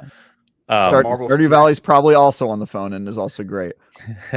You guys are too predictable. I will recommend the correct option, which is obviously Halo Spartan Strike. Okay, yeah, we're not predictable at all. Yeah, okay, great. Great. Yeah, okay. Best PC game. That is incredibly tough to answer because, quite frankly, you can play pretty much any game on PC nowadays, except for a few PlayStation games and Nintendo games generally. So honestly, it would all come down to what type of game would you enjoy. Prince of Persia is obviously a long time ago. Gosh, check out if you like action games because you cited Prince of Persia, then maybe The Witcher 3 is for you. If you've not played action games in a while, it's a little dense, but it's awesome. And if you are into VR, play Half-Life Alyx. It'll change your life. This guy in Half-Life Alyx. What Prime Gaming you said, I think, Dan? In terms of like free games? Prime Gaming, you get a bunch of free games every month. If you've got Amazon Prime, you might as well grab those. There's probably, I mean, Prince of Persia's probably been on there. There's some remakes and a lot of games like that. Tons of them. Yeah, and Epic Games Launcher too. If you just download the Epic Games Launcher, they give away games every month. I mean, there's so many, and there's a million free to play games now too. So I mean, it's never been easier to just jump in and try games. Honestly, there's tons of them. So. Thank you very much, Reasonable Glitter Mess. Hope that helped at least to a degree. All right. So just to close us out on PSVR2, since it's kind of our main topic, I would say that in terms the reception that I've seen, and I'm not saying this purely anecdotally, I mean across sites, across channels, Digital Foundry did a very complimentary piece, a video on PSVR2.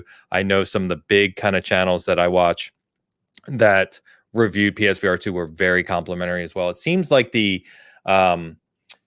reception for PSVR2 has been very strong.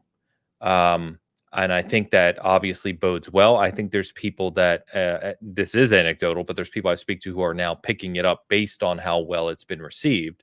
So we'll see how that translates into kind of, full on sales. And I think the big question mark, though, continues to be, which we've talked about before and Travis kind of alluded to earlier, is one, what's PlayStation's long-term support of this device going to look like? The fact that PSVR 2 launched on the same date as Vita gave me a heart attack. I'm like, don't do it to me.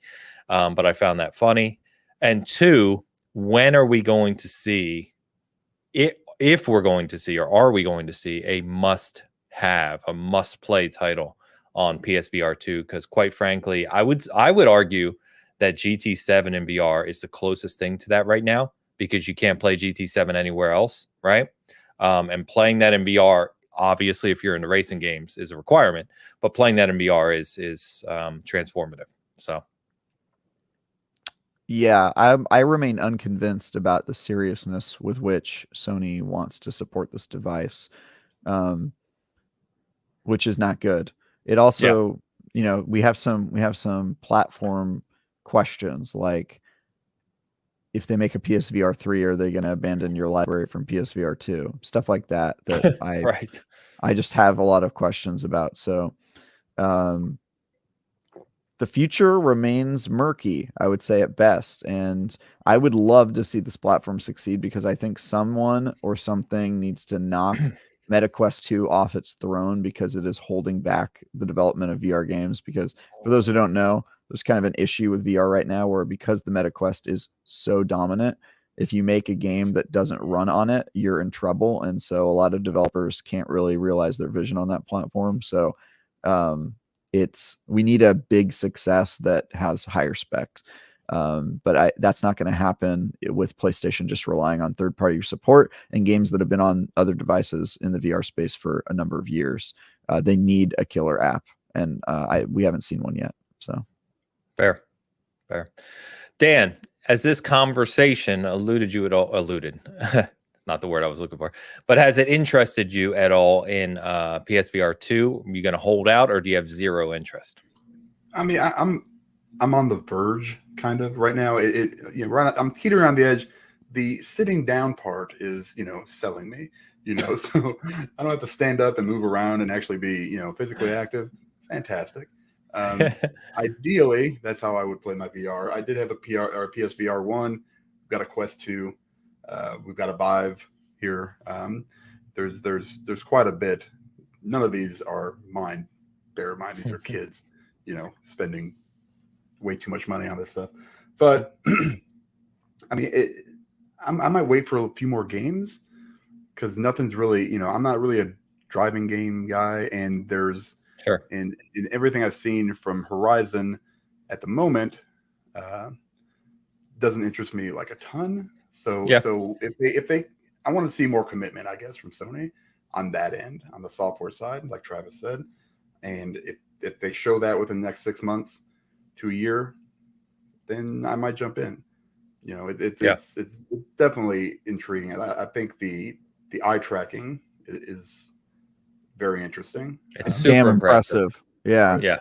It really is. It also could solve. I know I've been talking about like Half-Life Alyx forever, but it could solve a problem in games like that where you're kind of aiming your hand vaguely at an object and then you're trying to grab onto one and yank it toward you using the gravity gloves. It's like a big mechanic in the game. And if it could track your eyes to where you're looking as a means of doing that and then select that item, because sometimes there's lots of like clutter and it's kind of unclear which item you're aiming at. If it could track it based on your eyes,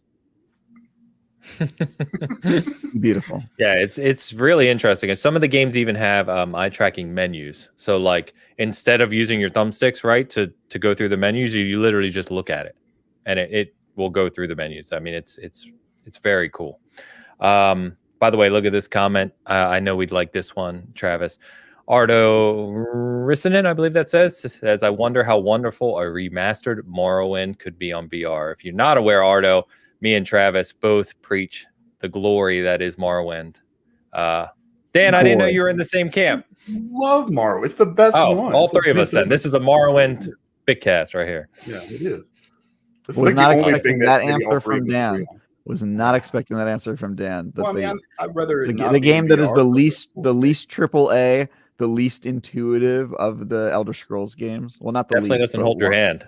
Yeah. No, but this is also in a day where I was much younger and my brain thumb drive was played larger. Today, you would hate it, but yeah. Probably today. But remastered and like even remade would be, Yeah. Let's get this. We'll transition to PlayStation State of Play because there are a few new PS VR2 games there, along with some other thoughts. And of course, we'll talk about Suicide Squad. I wanted to shout out Reasonable Glitter Mess, also gifted 5 memberships over on Hoeg's channel. Thank you very much. Very generous today. Glitter Mess. I hope the mess is not too great. And let's get it's reasonable. Yeah. Let's get the super chat from Victor Man 777 before we jump over to that. Right on. Victor Man with a 1999 super chat.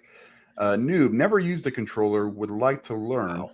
Suggestion for game adventure and system used or PC/iPad with cast if iPad. Minecraft. All right. I mean, you just say that for anything though. No, but it's the easiest way to learn controls. It's a game that you learn at your own pace. It works on controller on a PC or iPad. It's an adventure game. He's probably not far off, and you can play in creative mode where there's no threat. You can just learn and play around. He made us, Victor Man. I'm going to assume he made a suggestion or a request for an adventure game specifically. So I'm assuming that he wants something that's kind of got some action in it. And so survival mode on Minecraft, you learn at your own pace. It's a great game. Uses a controller, has. It'll make you eventually have to use all the buttons, but not right away. It's a good choice. Fair. Yeah, I think you're probably right. Hope that helps. Assassin's Creed, just jump right in. Get it wherever you want to. Jump in, play some Assassin's Creed, preferably. There you go. Yeah. 2 Brotherhood, a little bit older, but still great. Very good. Victor, thank you for supporting Hoeg's channel while he is out. Thank you very much. And Midnight Jury with one just for Travis. Perfect. That is a prawn living, a shrimp dead, and a bowl of sticky rice. Thank you, Jerry. Always appreciate your support. Thank you very much. Christy, thank you for the congrats on 18K. Appreciate you. All right. So we got PlayStation State of Play this week, guys. And I need to come here on this podcast or show and see if I'm crazy or if I'm just too happy with things that happen. But I watched that State of Play and I thought, oh, that was cool. I was like, we got PSVR2 games. We got updates on some big AAA titles, right? Baldur's Gate 3, Resident Evil 4, Street Fighter 6, all titles I'm looking forward to. And then we got 15 minutes of Suicide Squad. And I'm not a big comic hero guy, what have you, but I was like, oh, game looks fun. You know, it looks cool. It's Rocksteady. I'm sure it'll play well. And I posted, hey, that was a fun State of Play. You know, liked what I saw. People obliterated me. Like everyone telling me how bad the State of Play was. There's videos about it. Jeff Keighley did a poll. The average grade was D or below. Am I just completely off my rocker, or are people too cynical, or are my expectations too low? Am I generally just happy with games? And I don't know what's going on. Where were you guys on this? Yes. That's my answer. I mean, it was fine. I mean, I don't think it was like an F. It wasn't an A. I mean, it's I don't know, man. Anymore, we get these shows and these State of Plays and directs and whatever Xbox does. It's hard to get super excited, I guess, anymore. So, and Suicide Squad, I'm sorry, but I'm going to agree with Tao there. Come on. I'm not excited about that game whatsoever. So Tao has such bad opinions. Well, we got to get to, because that's the super chat, so we'll get to that. Yeah.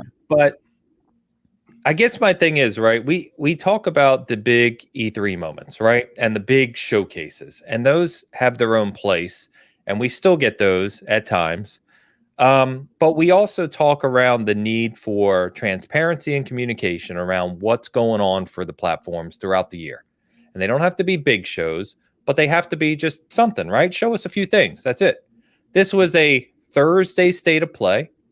PlayStation told us ahead of time what it was. They said, we're going to show some games from third-party partners, and we're going to show 15 minutes of Suicide Squad from Rocksteady. Maybe I'm just setting my expectations lower because I don't expect to be blown away by these shows. But I guess my question back to that would be, why are you expecting to be blown away by these shows? They're not. This is why we get these type of shows, Ains, because people expect crap. And when you expect crap, they're going to continue to give you crap. I've said that forever, though. And that goes with anything. If you set expectations low and people know that, and these companies say, okay, this is what they're expecting, we don't really have to give them as much as they probably want. When the general public and the general community has a low expectation for it, and that's fine, it is what it is, then you really don't have to go out and blow people away. I think. But what are you expecting from this show? On a Thursday State of Play from third-party partners, what are you expecting? What does the day have to matter? Could it be a Saturday or something? No, but I mean, it's not a huge showcase event, right? It's a small during the week show. Versus. I don't know if I have one, but you don't. I guess I want you to define what your expectations for this show were. It doesn't have to be that all the time, right? I mean, this was fine. Like I said, is what it is. It was there. We're just gonna go me and Travis. Travis, you can take it from here. I mean, is it unrealistic of me to expect to see a little bit of Spider-Man 2 that's coming out in September? Whatever it is, 6-7 months away. Maybe, I guess. I don't think it is. Well, it doesn't have a release date. It's not September. Well, I mean, I thought it was September. Also, wasn't it a showcase about third-party games? Like you're asking for something. Yes, it was a showcase about third-party games. Meant to address. Yes. So my My problem with you calling the showcase crap is that you're conflating the number of announcements and the size of the event with the quality of the announcements, which I would say the quality was pretty decent. They showed some interesting games, some new stuff, some stuff we already knew about, they elaborated on games that we already knew about and showed us more stuff. That's all cool. I don't think it was a bad show. The number of announcements you can criticize, but you can't say that it was like a crappy show because there wasn't enough of it. You know? Did not say it was crappy. Said it was. You said crap. If you ask for crap, what I'm saying is that's just my general thoughts about what we expect as gamers. We've gotten to the point now where we can release a game like Cyberpunk, and everybody and we have people defending the obvious problems with it, and it's okay, like it's just fine. And then developers see that, and then it's like, we go back to live service games, and I know it's the minimal viable product thing, but that's what it is. That's just how the model is. And why is that? I think it's a little bit to do with the fact that we don't really, I want to say hold accountable, but we just like, oh, thank God it does. My PlayStation doesn't explode. That's where we're at. It's just like, I'm glad my Xbox isn't starting on fire. Woo. What's up? Well, I would say, but didn't as an industry, Travis, like didn't we hold CD Projekt Red accountable for Cyberpunk? They got obliterated. I mean, they are 2 years later, over 2 years later, still being called out for what happened with Cyberpunk. Their stock dropped 30%. Why did we get to that point? Is what I'm saying. Like, why did it release in that state that it was? That's a different question. That's just one example. That's because of them. That's not because of fans. When have you ever known a gamer to 100%. Cut anyone any slack ever? It doesn't happen. Like it just doesn't. They complain about everything constantly, even stuff that's great they complain about. And I'm not saying that's a bad thing. They should do that. It pushes the industry forward. It gives feedback, yada yada. But I think the argument that games aren't good because we're not asking enough is insane to me. I think we constantly ask for more and unrealistic shit, and that's fine. That's part of the process. But I don't think you can say that we're expecting less from our games. No, I think we 100% can. I think it's just how listen, I've got 5 kids. All right. I hold them to a certain standard. They don't meet that standard. There's a problem. Right. So, I thought you worded that differently. Like they don't meet that standard, so they're out. No, so I don't talk to them. Yeah. They don't eat for a week in my house. So sorry, Dan, go ahead. We should just have like good, reasonable expectation. That I think what you were saying about this one specifically, we knew what was happening like 2 days before it happened, right? That's when they announced it. Yeah, they announced it pretty late. Tuesday on a Thursday, right? Fine, great. I think that's fine. That's actually better because people's expectations, can't get much higher. They said what they were doing, they did what they said they were doing, and it was fine, right?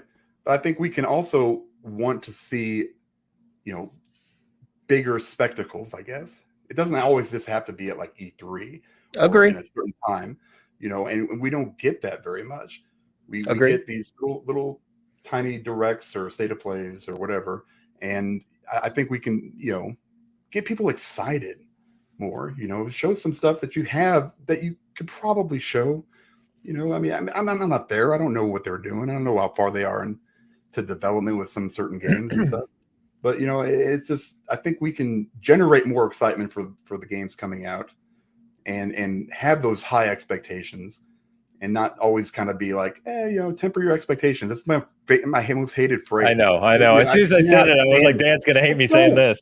Expect greatness from these guys. Vote with your wallet.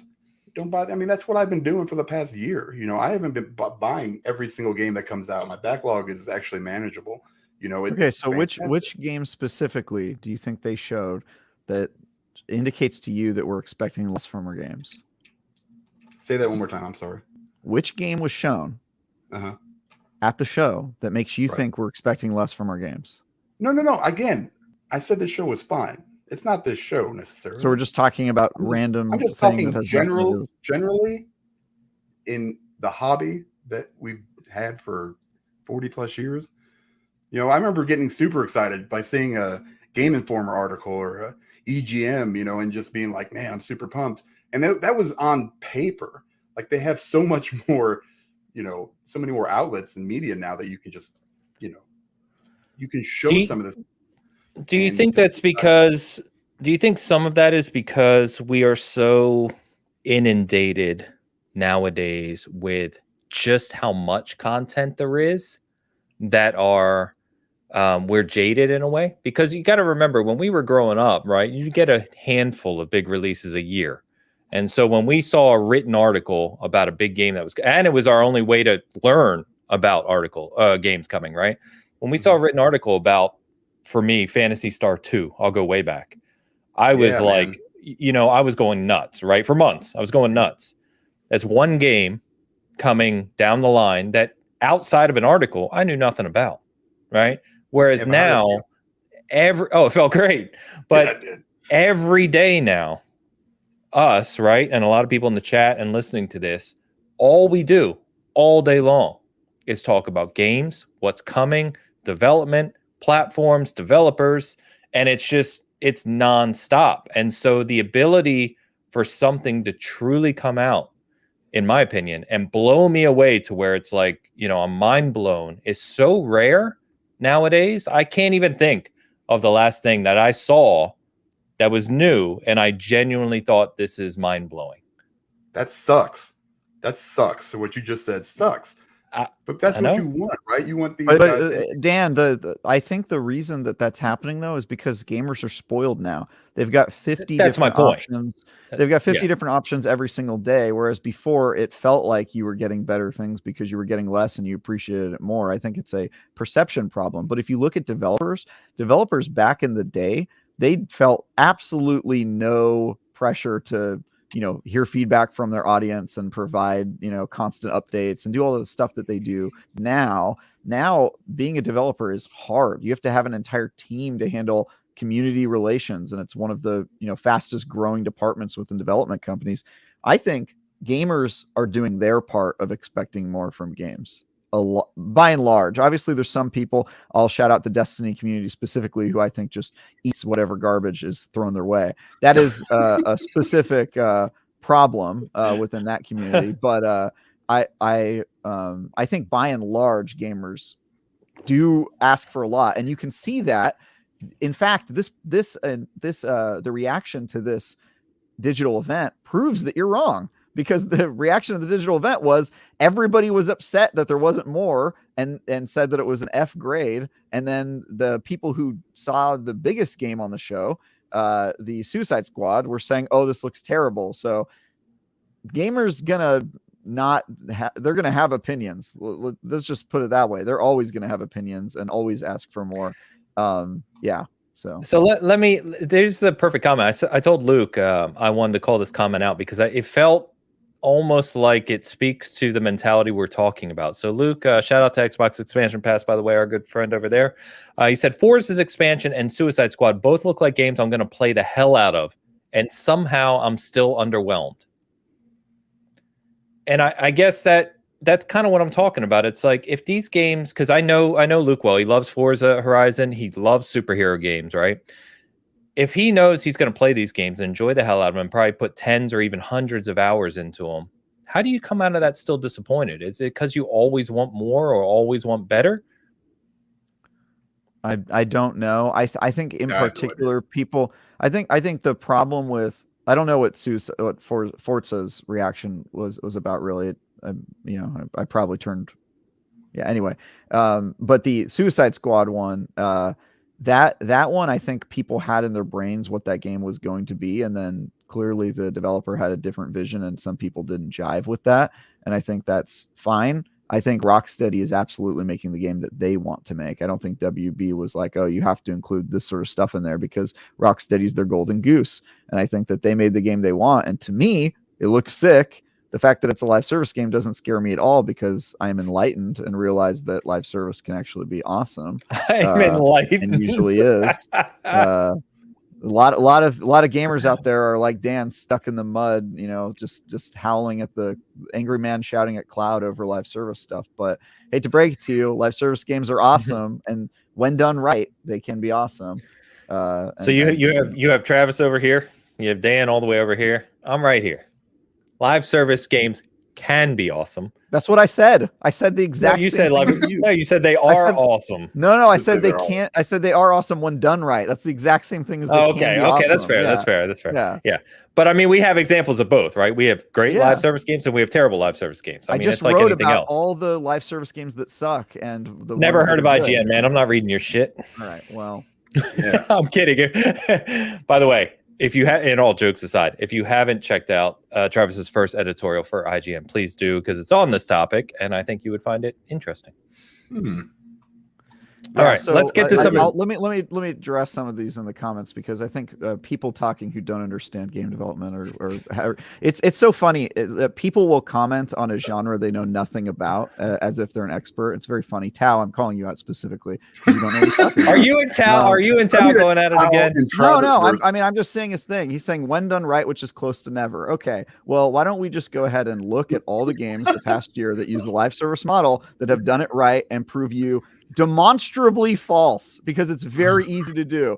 Oh, I don't know. What are the biggest games in gaming right now? Fortnite, great live service game done right. Rocket League, live service game done right. Blade Point, Naraka Blade Point, live service game done right. Genshin Impact, live service game done right. These are all great games. You just don't know what you're talking about because you haven't played them, and that's fine. Live service games aren't your thing. But to talk out of a place of ignorance and act like your opinion is equally valid, go home. Take a nap. You need it. Rob says we need a versus for Travis versus chat. Yeah, I know. Chat, just go away.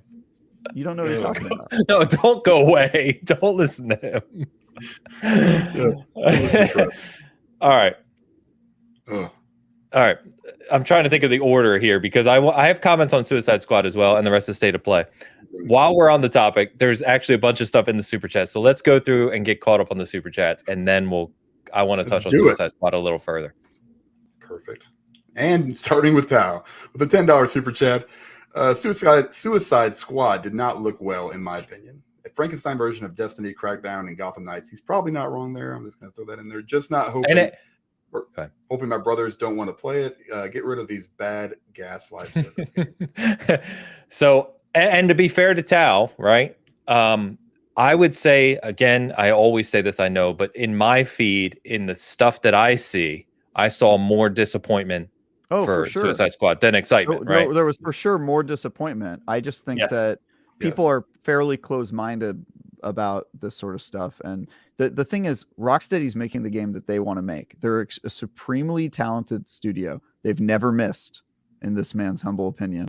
And they made a game that I think looks like a lot of fun, and I think people are turned off for the wrong reasons. They're turned off because they saw a menu screen that wasn't.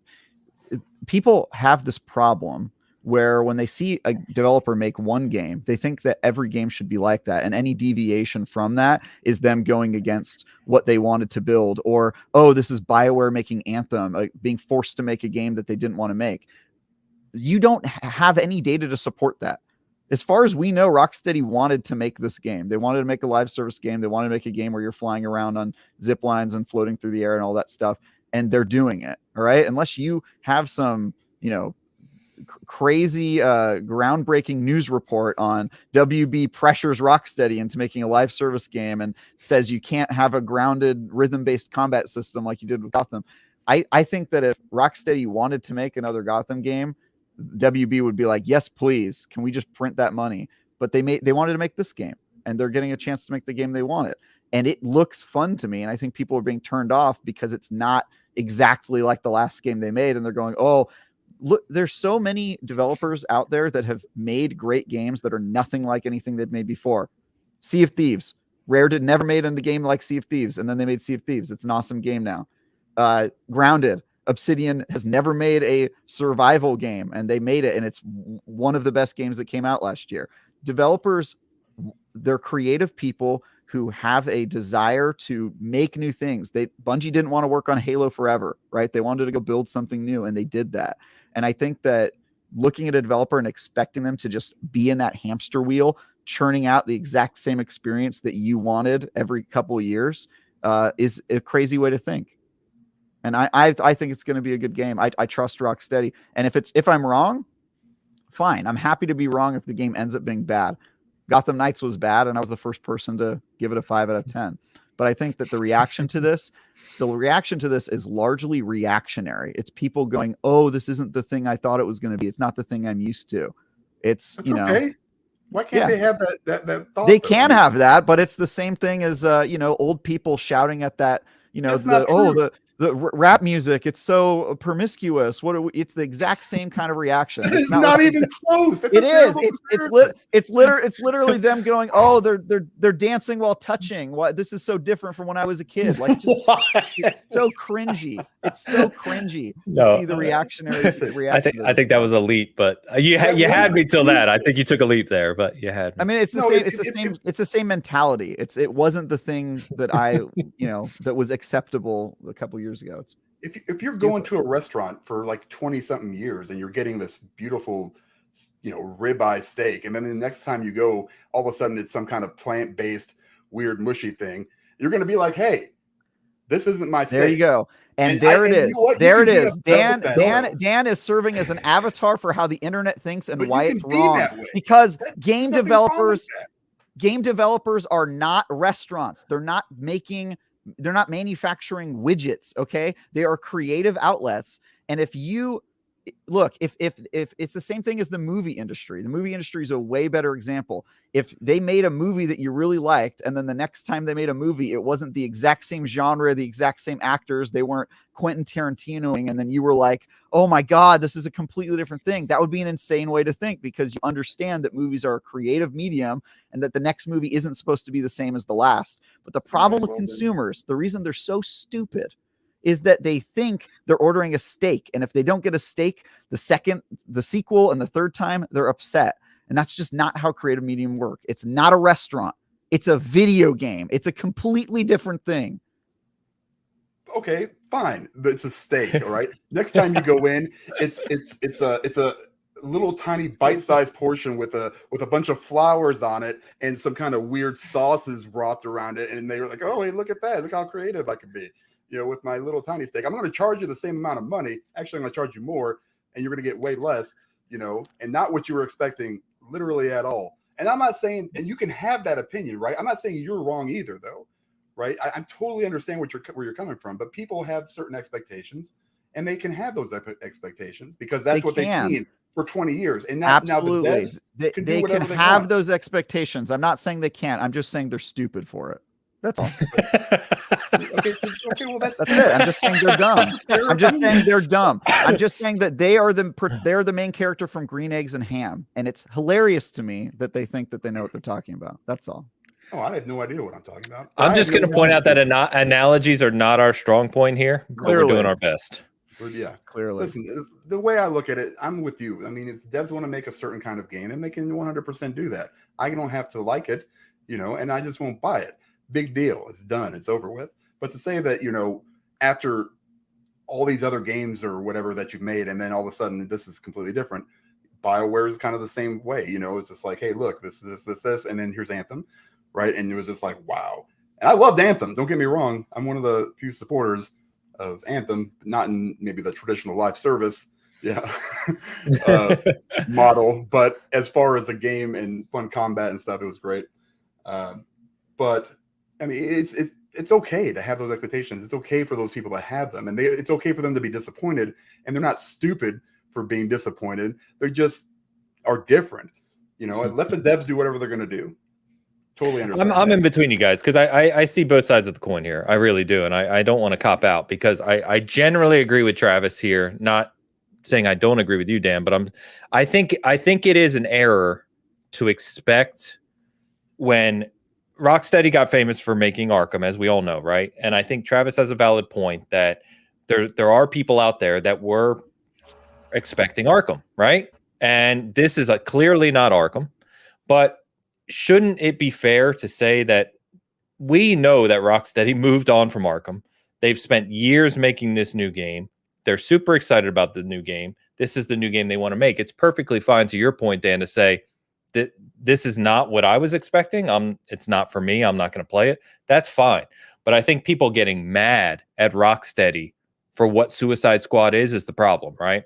And that's, I think, the point Travis is making is they can make whatever hell game they want to. Getting mad at the developer for not making their new game like their old game is a big mistake, and they shouldn't have that opinion. That's really what my problem comes down to. I don't care about personal preference. I get that the game might not be for you, but to me, the reaction is completely reactionary. It's, ooh, this isn't the thing I was used to, and I'm upset about it. And I'm just like, yo, man, you got to let developers, the creative people, gonna be creative. That's really what it comes down to. I also take issue with people getting mad because, you know, it's not like they tried green eggs and ham and they didn't like it. They got mad at the menu. You know what I mean? They didn't like what was on the menu, and fine. Maybe what's not on the menu is not for you, but it's not. You can't expect to come back and get mad at the developer for trying something new. And let's not forget, right? We live in an age where we were just joking that there was an age where this would have been one of the 3 big releases in a year, and if it doesn't land for you, then you're kind of like, oh, that sucks, you know. Now we've got 18 million games releasing this year. Right? If you don't play Suicide Squad, that's okay. There's like 8 other blockbusters releasing within 2 weeks of it. Play something else. It doesn't have to be the game for you. No, that's fair. I mean, like I said, I'm not mad about it. I'm not one bit mad about it. It is what it is. No, like I said, I think you're in the majority in being disappointed. Now, to Travis's point, it's reactionary. Probably. I think so too. Yeah, we're gonna wait to see what it comes out and what it's like. And you know, I know combat wise, Rocksteady. If you just take out the live service part, the game is probably gonna be mechanically sound. If I were to guess, is based on what they've done in the past. So, you know, that part's gonna be great. Did it look like kind of like Crackdowny? Yeah, a little bit. But I don't know that's bad though. I like Crackdown. I mean, yeah, it depends on you. I mean, I like Crackdown. Easy. You know? Don't Andromeda yourself. Yeah. Hey, Crackdown's a classic. Crackdown, you know. A classic? Classic's a strong word for Crackdown. Actually, I'm not saying Crackdown's bad, but classic is strong. I mean, if you had Colt in front of it, maybe. Oh, so here's the thing. Oh yeah, definitely a cult classic. But for you, it's not a classic because that game came out when I was in high school. Like that's like, you know, it was a very iconic game. All right. So, all right. Yeah. Go back to daycare. Yeah, I know I'm young. But yeah, I mean, here's what I will say, Dan. I'm not saying the game's going to be good. There's no guarantee on that. I think Rocksteady probably deserves more credit than people are giving it, and a little more faith than people are giving them. I also won't say that their live service model is necessarily going to be a good idea. The live service is super hard to do. You have to build teams in advance to support it. And I don't know that Rocksteady has those teams in place. They've never done a live service before. So they will either be Sea of Thieves and grow into something great, you know, based on a base that was pretty good, or they will be what game recently died. There's a number of them. Knockout City. Where they can't meet player demand and they quickly close up shop, you know. So I hope, or Marvel Avengers is actually even a better example. Obviously, I hope that they succeed, but I don't know. I'm just I'm mostly disappointed in the reaction without having any of the facts. People are just assuming that it's going to be bad, and I get it. If the game's not for you, more power to you. But developers have to be allowed to be creative and try new stuff, and that's what I take issue with. I agree with that. I mean, totally fair. All right, that was one super chat. Let's get to the rest of these. Dan, you're on mute. I know. I was getting to that point. All right, Michelle P with $4.99 super chat. Not a gamer, or actually never played. Wow, but thanks for doing this and keeping Hoeg's channel alive. You're all awesome. You're all Michelle, awesome. Thank you so much. Yes, absolutely. You know, we love helping out Hoeg's channel and making sure, you know, goes without saying, right? We've said that a bunch. So thank you for the super chat. Thank you for hanging out. Never played a game. I would say, as much as we all love video games here, if you ever have any interest, it's now as good a time as any. And it's also probably easier to get into games now than it ever has been before. So I'd recommend it. It can be. My wife doesn't really play a lot of games at all, honestly. But she just started playing again to try and get back into them because I explained to her how kind of therapeutic they can be. There's kind of games for all situations, right? If you just want to veg out, if you want to be competitive, which a lot of people don't want to be, right? But if you want something to just relax with, there's games for every situation and every person. So can't recommend them enough. Yeah. Nicholas Stero, union rep labor law. What do we decide was? That's a Swedish krona. Swedish krona. 50 krona. I'm going to say my cat sat in front of TV. So at the moment, the last letter in Kane Hoeg is missing, which is hilarious. Kane Hoeg. Nicholas, thank you very much. That's great. Appreciate the support. Shout out to Siddharth, who became a new member over at the Season Game channel. Thank you very much. Very cool. And then followed it up with I don't know what currency this is, so please let me know in the chat. You don't have to super chat again, just type it. But it seems to be a very large amount because it's been sitting at the top of our chat thing on YouTube since you posted it. Yeah. Just heard about Hoeg, long-time listener. Here's to Hoeg. P.S. Elden Ring is the real deal. True. Comes in, big super chat, cheers on Hoeg, and then says Elden Ring's the real deal. I like this guy already. Class act, right? 1,000 currency. That's rupees. Like 1,000 rupees, Judy. Thank you very much. Okay, nice. Indian rupees. Awesome. I didn't know That's crazy. Almost like a little tornado. I would have preferred Hyrulean rupees, but I'll take Indian rupees. Hyrulean rupees are actual gems, so that seems pretty valuable to me. Nice. Yeah, that's definitely a big super chat. I don't know exactly how much, but thank you sincerely, Siddharth. Really appreciate that. Support goes a long way here over at SG because really we don't monetize anything. If you're new here and watching for the first time at Season Game, we don't monetize. There's no ads on the site. There's no ads on our videos. None of that. So really, all of our monetization is just members and super chat. So that helps a ton. Thank you very much. Pampa back. Hampa with the $10 super chat. Halo just showed a lot of what's to come for season 3. Ains, you're missing out. Love you, Dan. Travis, would love to hear your expertise on this new content from a gas perspective. Yeah, so he's talking about, if you're not familiar, right now the first major event in the second season of Halo Infinite's esports, the World Championship Series, is going on. It's happening as we speak in Charlotte. They were showing a tease an hour ago of the new Season 3 content for Halo, which is coming on March 7th. Obviously, I'm missing that as I'm doing this. And obviously for me and Pampa, who play Halo every day, it is big news for us. So we'll talk, Pomp, probably more about delivery of that and what it means for Halo Infinite's live service here next week or the week after. But super excited about it. Thank you, sir. Beauty. Rob, oh my gosh. Oh my god. No. I love this. I can go take a go to the bathroom real quick. Boy. $12.34. 1, 2, 3, 4. OpenAI translated IGN first. Travis fails to accurately read a string of emojis into Travis. Take it away. That is Flame, Tech Bro, thumbs down. Book. I'm an open book. The line goes up. Quote bubble. Sad face. Thumbs down again. Finger pointing at mouthless face. I guess you would have to point at your mouthless face if you can't speak. 1, 2, 3, 4. ABC. Eyeballs looking.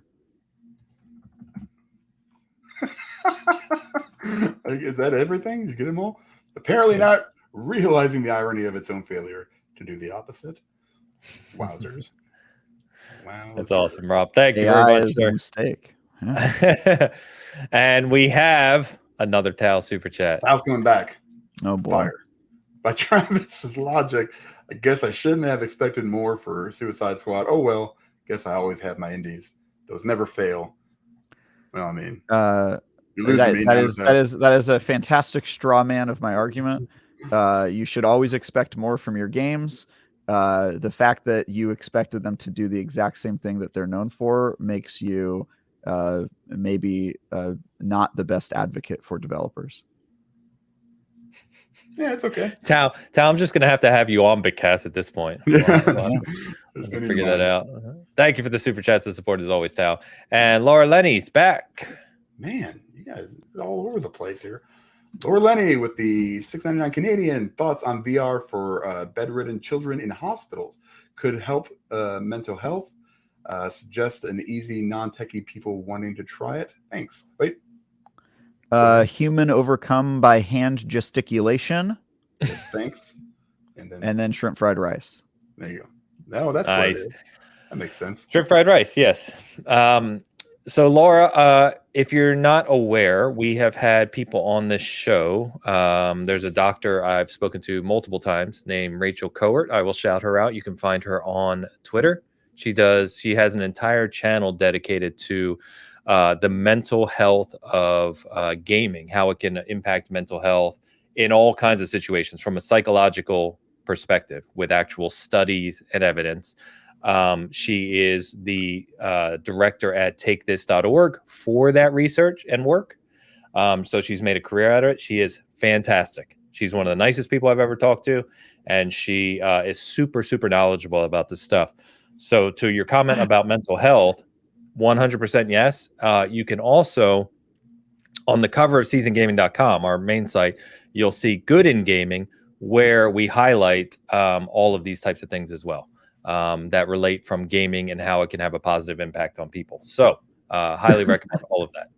What are you laughing at? I'm being told that me saying human overcome with hand gesticulation is actually hug emoji. So that actually makes a lot more sense. Didn't know that. I think I'm going to stick with what I said though. That's awesome. Julie says that'd be fascinating to have her and Hoeg talk about stroke pain. No doubt it would. Yeah. I talked to her relatively recently, but if you want to hear more from Rachel, I actually did a one-on-one with her on this channel, and Travis and Dan and I also had her on for a discussion. It's been a little while now, but you can find those both on this channel, on Season Gaming's channel. Just go back through the videos and search Rachel. You can find it. So thank you very much, Laura. All right. Okay, so the state of play. Getting back to that. So we talked about Suicide Squad. We talked about Dan generally being disappointed with the state of play. I think most people were generally disappointed with the state of play. Travis, you didn't say what you thought about the state of play overall. Yeah, I thought it was fine. Suicide Squad, what did they show just before Suicide Squad? Oh, it was Destiny. So I was sort of consumed with that because there was a lot of like news from that one. But Suicide Squad looked interesting to me. I'm interested to see more from it. And I will say the one thing I am already feeling pretty confident about is I think Rocksteady's getting the style right. They understand the assignment of Suicide Squad of it being silly and over the top and crazy, which I thought was cool. The VR games look interesting to me. I don't know if there were a ton of new announcements, but what they showed was cool. Yeah, it was okay. 30 minutes in and out, showed some cool stuff. I give them a B. Give him a B. That's actually what I rated it. No joke. I rated it a B. Give him a B. Of course, out of the show also came the controversy around Baldur's Gate 3, which we joked about on Twitter, because they announced it for PS5 and PC, and nothing was mentioned about Xbox support for Baldur's Gate 3. Larian Studios then came out the following morning, I believe, and said, hey, on Reddit, on their official Reddit for Baldur's Gate, and said, here's the clarification on why they ran into some type of technical issue with the Xbox version right now. And basically they just said, it's not that it's not coming. It's not that there's exclusivity. It's that we will only announce it when we're comfortable announcing it officially based on their development, but it is coming. Basically they didn't want to guarantee that they're going to have the technical issue resolved and be able to get the build finished for August 31st when the PS and PC versions release officially. So if you missed that clarification, there was a big hubbub about it, but there it is. Also, I correctly predicted that it was not a PlayStation exclusive because you did. Pro tip for those out there before you freak out about a game having console exclusivity: if it's exclusive in any way, you can sure as hell bet that the platform owner is going to have the word exclusive in there somewhere. They're going to say timed console exclusive or straight up exclusive, and then they'll leave it vague. But if that word doesn't appear, It means that it's not exclusive, and they simply aren't mentioning it because it's kind of rude to mention your competitors at a PlayStation event. Yes. That's really what it comes down to. And so there were a lot of people freaking out. I commented and said, I don't think that it's exclusive at all. I think you guys are freaking out. And then less than 24 hours later, they confirmed that I was correct. So don't freak out about this stuff, guys. They'll tell you if it's exclusive. Trust me.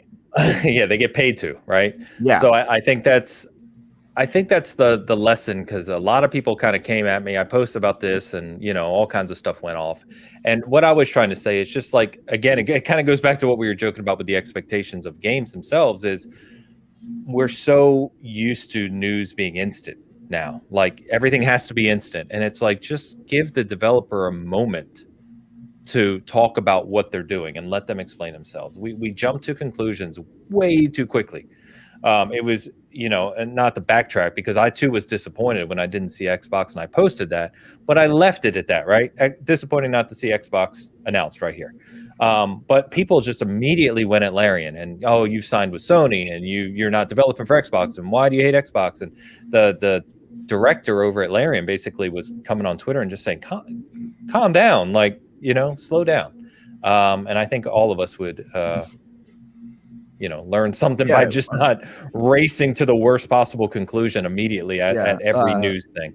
We live in the age of somebody tweets, I love dogs, and then there's 5,000 comments saying, why do you hate cats? Why do you want all cats to die? If you don't, if you don't comment on it, then you're against it. And that's not the fascist social media world I want to live in. So try to be better, I guess. Have you been looking at my feed? Is that what? Yeah, is that your feed? Yeah, that's pretty much it. That was me. Yeah. There's that classic kind of meme that was shared around where the guy's like, like, I had waffles for breakfast, and someone responded and said, why do you hate pancakes? And he's like, what are you talking about? He's like, that's not even the same thing. Like, Well, let me ask you this then. Knowing that, and we're just three guys doing a gaming podcast, total scrubs, right? No offense. Hey, speak for yourself. One scrub, two guys that are semi. Oh no, I'm definitely a complete scrub. That's not what I was referring to. Anyway, go ahead. Anyway, knowing the information that you just said, right? And Yes. I'm assuming that much smarter people than us in game development know that also. Why not just say it at the same time, or like right after, or like. I posted that, Dan. To be fair, I said they could have had a communication point ready, right? So that, because to Travis's point, and I said the same thing, they're not going to talk in the state of play about Xbox, right? Sure, right, but they could have had a official statement ready saying it is coming to Xbox as well. Here's what we ran into. So they could have done that. Yes. Don't give them the opportunity. Don't give these people the opportunity. Yeah. So to your point, maybe they could have done a better PR. I think it was probably a decision on their point, as they mentioned in the clarification statement. They're having technical issues on Xbox, so they might just not have been ready to talk about it. And I think sometimes we hop on people way too fast and get up in arms, because that announcement was about confirming that it's for PlayStation, nothing else. It wasn't about confirming other platforms or the long-term strategy plan, or how many levels there are, or many weapons you can grab. It was about, hey, it's coming to PlayStation, and it's going to be there on the same day. That's it. I think people extrapolated from that way too much. But yeah, they probably could have done better PR. But I also think we don't have the whole picture, right? We don't know why they weren't ready to talk about it. We just know that they weren't. So yeah. And again, let's at least wait for an official response and give them the opportunity to have one, rather than racing to the worst possible conclusion. I still see people ranting right now on Twitter saying Sony money hatted this game, that Larian is lying. They're lying that an Xbox version, and they just don't want to say that Sony paid them. And it's like, guys, and then as soon as they announced that it was coming to Xbox, people then started using it as a excuse to attack the Xbox Series S as the reason it was being held back, which was not at all stated in the statement. That's not what they said.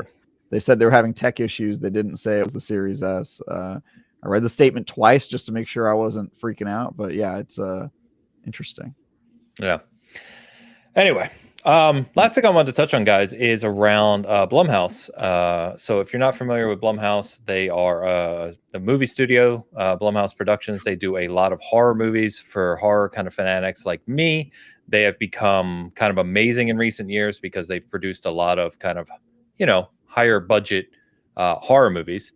And they are entering the gaming market officially with just Blumhouse Games. So in particular, they said that they want to money hat or fund projects in the around $10 million range. So these would be lower budget, smaller budget games, AA games, maybe indie games to some degree. Zach Wood is going to be the creative side of the gaming side of the house. He worked with Sony Santa Monica on Bound and Unfinished Swan, and he also worked at Arcane. My camera has collapsed. Worked at Arcane on Prey Moon Crash as well. So he's got experience in the industry. And Don Seckler is also heading up the studio. And he previously worked in operations strategy and finance for Sony on the PlayStation side from 2013 on. So the president at Blumhouse came out and his quote was, "We're in the scary story business. We do films, we do TV, and there's this massive growing segment in media and entertainment called gaming." Shocker. He said the space is hundreds of billions of dollars, and we're in a great position to try and access it. So horror, if you don't really play horror games have had kind of a renaissance lately. A lot of great horror games coming out, especially with even classic IPs. We've got Evil Dead, we had Friday the 13th, we got Texas Chainsaw Massacre coming. We got Killer Clowns from Outer Space. I don't know why that's coming back, but it's kind of hilarious. So I'm excited to see another studio kind of focusing their development efforts on horror games. For me, that's exciting. But I don't know if you guys have anything to add on that piece. No, I want to play these games. See 'em. And I don't. What you got, Blumhouse? Let's do it. You don't know, man. They haven't announced. Any specific titles, Dan. Maybe we'll want to play it. Yeah. Maybe what you're really afraid of is love. Yeah. Loving something. Sure, letting yourself be vulnerable. Letting yourself be vulnerable to a new thing that you might really enjoy. Maybe that's the real horror movie. I should open up a little bit more. Maybe like a live service horror game with Souls-like controls that's also a roguelite somehow would be right up my alley. I'm hoping Blumhouse really kind of nails that genre and just kind of takes it over. What movies have these guys done? They did Megan, the one that just came out with the creepy AI doll. I'm gonna forget off the top of my head. They've done a lot. Blumhouse Pictures done a lot of horror movies. Blumhouse, yeah, the best. They've been very successful in that regard. So, yeah. But anyway, we gotta. Google man always coming in with the late super sticker. With the what do we got today? It's like a fitness pair. Fitness pair? Yeah, sure. Isn't that what that is? We're going fitness pair. Sure. I should have let Travis call it out, but Google man, €3 fitness pair. Thank you very much, sir. Always appreciate you. They've done a lot of movies. Wow. Oh yeah. I wasn't. What did you think I was kidding? They did Glass. I never even heard of these guys. So that's just me. In my little world. Yep. They're pretty big, man. They're pretty big. No, they've done a lot. Yeah, they've done a lot. Also, Megan is an enormous success right now. So it is. I haven't seen it. Didn't really interest me, but a lot of people say it's a lot of fun. So who knows? Wow. All right. The only last thing I want to mention real quick is that Mortal Kombat 12 was seemingly leaked on the WB earnings call. So the prevailing rumor was that NetherRealm, because they swapped between Mortal Kombat and Injustice, was going to have Injustice 3 later this year. That was the expectation. But WB on their earnings call happened to mention that Mortal Kombat 12 is releasing this year. So I don't think they have officially announced it. I don't think Ed Boon has come out and said anything. I think he did a little kind of cheeky tweet afterwards. But other than that, this excites me. I like Mortal Kombat better than Injustice. And that means that we're getting Street Fighter and Mortal Kombat in the same year, which is pretty incredible because those are the classics. So I'm excited. Yeah, I think we're getting 4 enormous fighting games this year. I can't remember the other 2, but somebody was tweeting about wow, is this the year where we get all of them at the same year? And I was like, oh, that's a good point. Come out this year? Tekken, yes. Tekken is coming Tekken out, 8. and then there was one more that's like a really big fighting game. I have to look. Yeah, is Elu in here? Elu, what other fighting games coming out? He knows. He's our fighting game guru here. But He'll tell us. that's pretty crazy because I don't think that's ever happened before. I think we've gotten all of the big ones at the same time. No, especially considering how long it is between, especially like Street Fighter, Tekken, and Mortal Kombat, right? Like usually there's years and years between those. So Street Fighter 6 looks absolutely incredible, and everyone I've talked to has played it has said it's phenomenal. You son of a Mortal Kombat as well. Yeah, it's a great game. Very Project excited. L, someone says. Strive, Grand Blue. Oh, Grand Blue is a big one. Yep, Grand Blue. And don't forget that Evo obviously is featuring Street Fighter 6 this year as well. So Evo will be a huge event. $1 million prize, right? Is that the $1 million? Yeah. I don't know this year, but it's a $1 million tournament prize for Street Fighter 6, which is yeah. I mean, that's big year. It's gonna be a competitive game, basically. They're funding it. So Project L is Riot's new fighting game. Thank you very much, Ash. I did not know. I thought that was next year. Anyway, and then lastly, the DICE Awards were this year. I keep saying lastly, and then I said three more things, I realized. DICE Awards were this week as well. I just want to shout out that, as with most of the award show, Elden Ring and God of War Ragnarok cleaned up. I think the two of them took home like 13 awards. Elden Ring won Game of the Year. It was already the most awarded game of all time, however you track that. And it won another 5 this week from DICE and who knows how many others. So shout out to Elden Ring, as we should do every week. In fact, Elden Ring we should have an Elden Ring segment every week, in my opinion, personally. And then Tim Schafer. I don't think Jurassic Park Hoeg would appreciate that very much. Look at him. Look at his chastising face in his eyes. You can see he's disappointed. He'd bat on the screen with his cane. And then Tim Schafer, head of Double Fine, won the Lifetime Achievement Award, which I love. Always been a huge fan of Tim Schafer. He is awesome. I've had the pleasure of meeting him. Super friendly. He lives super near funny, me. Super cool nice guy. Nice. He lives he's near great me in San Francisco. He's awesome. He's a he local. Does, yeah. Mm-hmm. He's just amazing. So talked to him at Super Duper Burger not too long ago. Local San Francisco burger place. Is it actually made with real burger? Do they scoop the bun out, or do you get a real burger? Okay, I will say this. San Francisco doesn't often do like comfort food well or unhealthy food, but Super Duper is an anomaly. They make a mean burger. So okay, good. It's got to be better than In-N-Out, because In-N-Out is garbage. It is much better than In-N-Out. Yeah. Okay. In-N-Out. My favorite thing about In-N-Out is how they somehow have fries that are overcooked and undercooked. I can't wait to say that to some people I know. That's fantastic. Their fries are atrocious, and I don't know how the cult of In-N-Out has come to be. I don't know what the cult is. Here's the reason why. It's because in California, if you want a cheeseburger, it costs $18. And In-N-Out costs $4. That's why there's a cult around it. It's just it tastes like it costs 4 cents. It's bad. Well, that's because they bake their fries. It's it's healthier. They what? They bake their fries. That's why they taste that way. They're not good. Have you had In-N-Out, Dan? No, I have not. They don't fry them. They bake them. That's why they taste. It's garbage. A little. Wow. Especially, you got to realize Dan and I are in Kansas City. Like, we just got Whataburger, which is ass. You guys don't try healthy though. They're trying. That's the thing. They're trying. No, Kansas City definitely doesn't try healthy. Yeah, I know. No.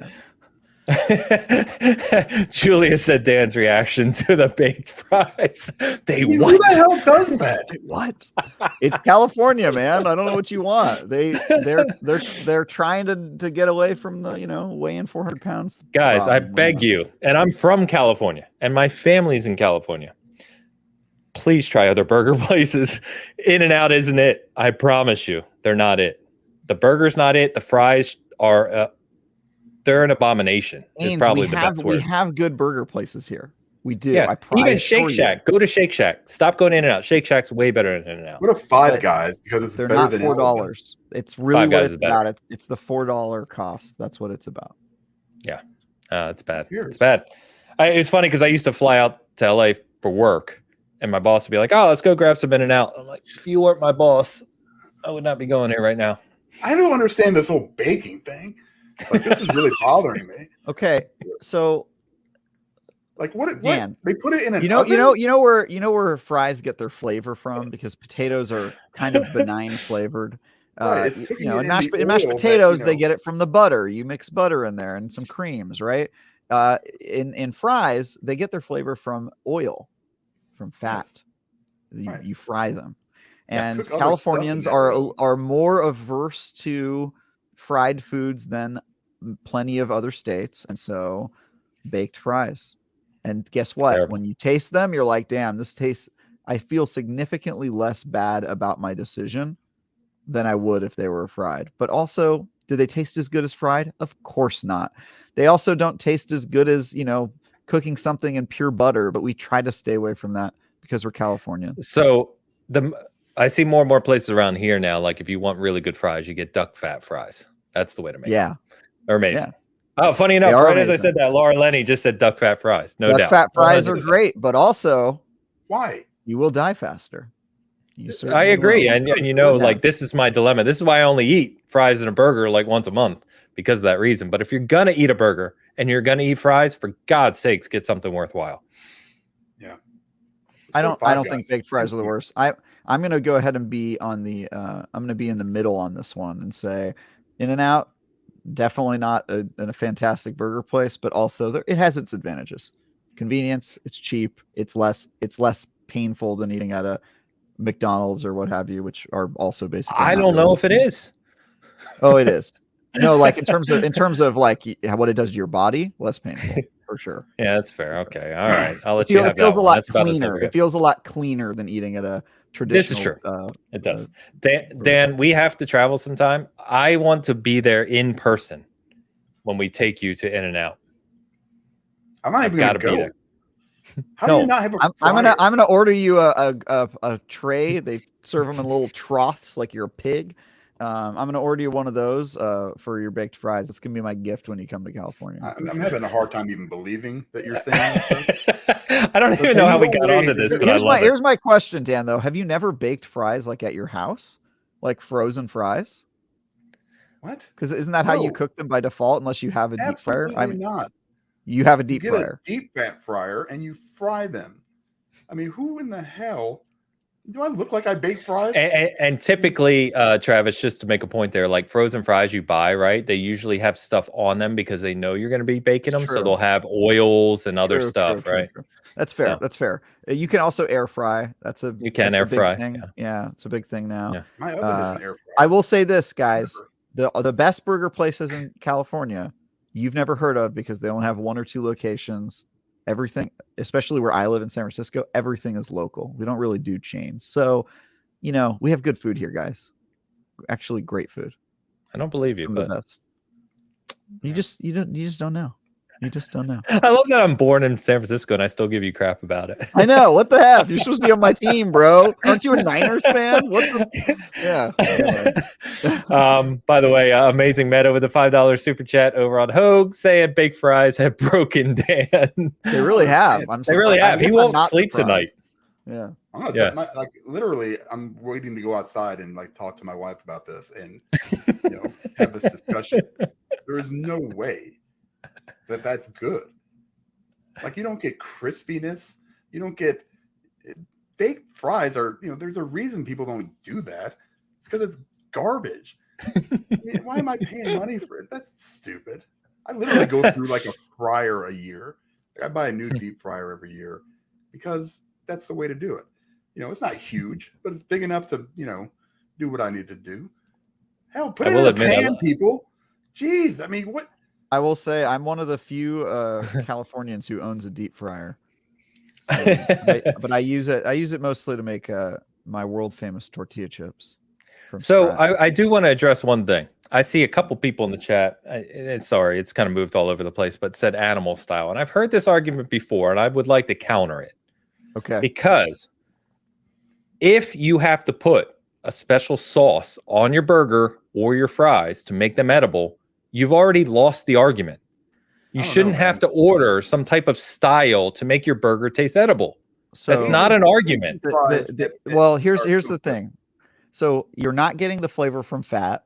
So the argument is, well, they saute these onions and they what do you call them? Marinated onions, right? And then they melt cheese over it and they put it on there. If you're eating marinated onions, one slice of cheese and fries, that is still way healthier than eating. Again, you guys aren't thinking the California mindset, which is you're balancing flavor with how much is this going to hurt me.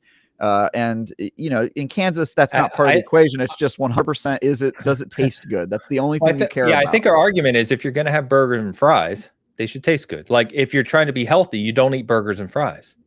Yeah, I generally agree with that. I think Californians generally, even if they're cheating, having a cheat day, there's limits.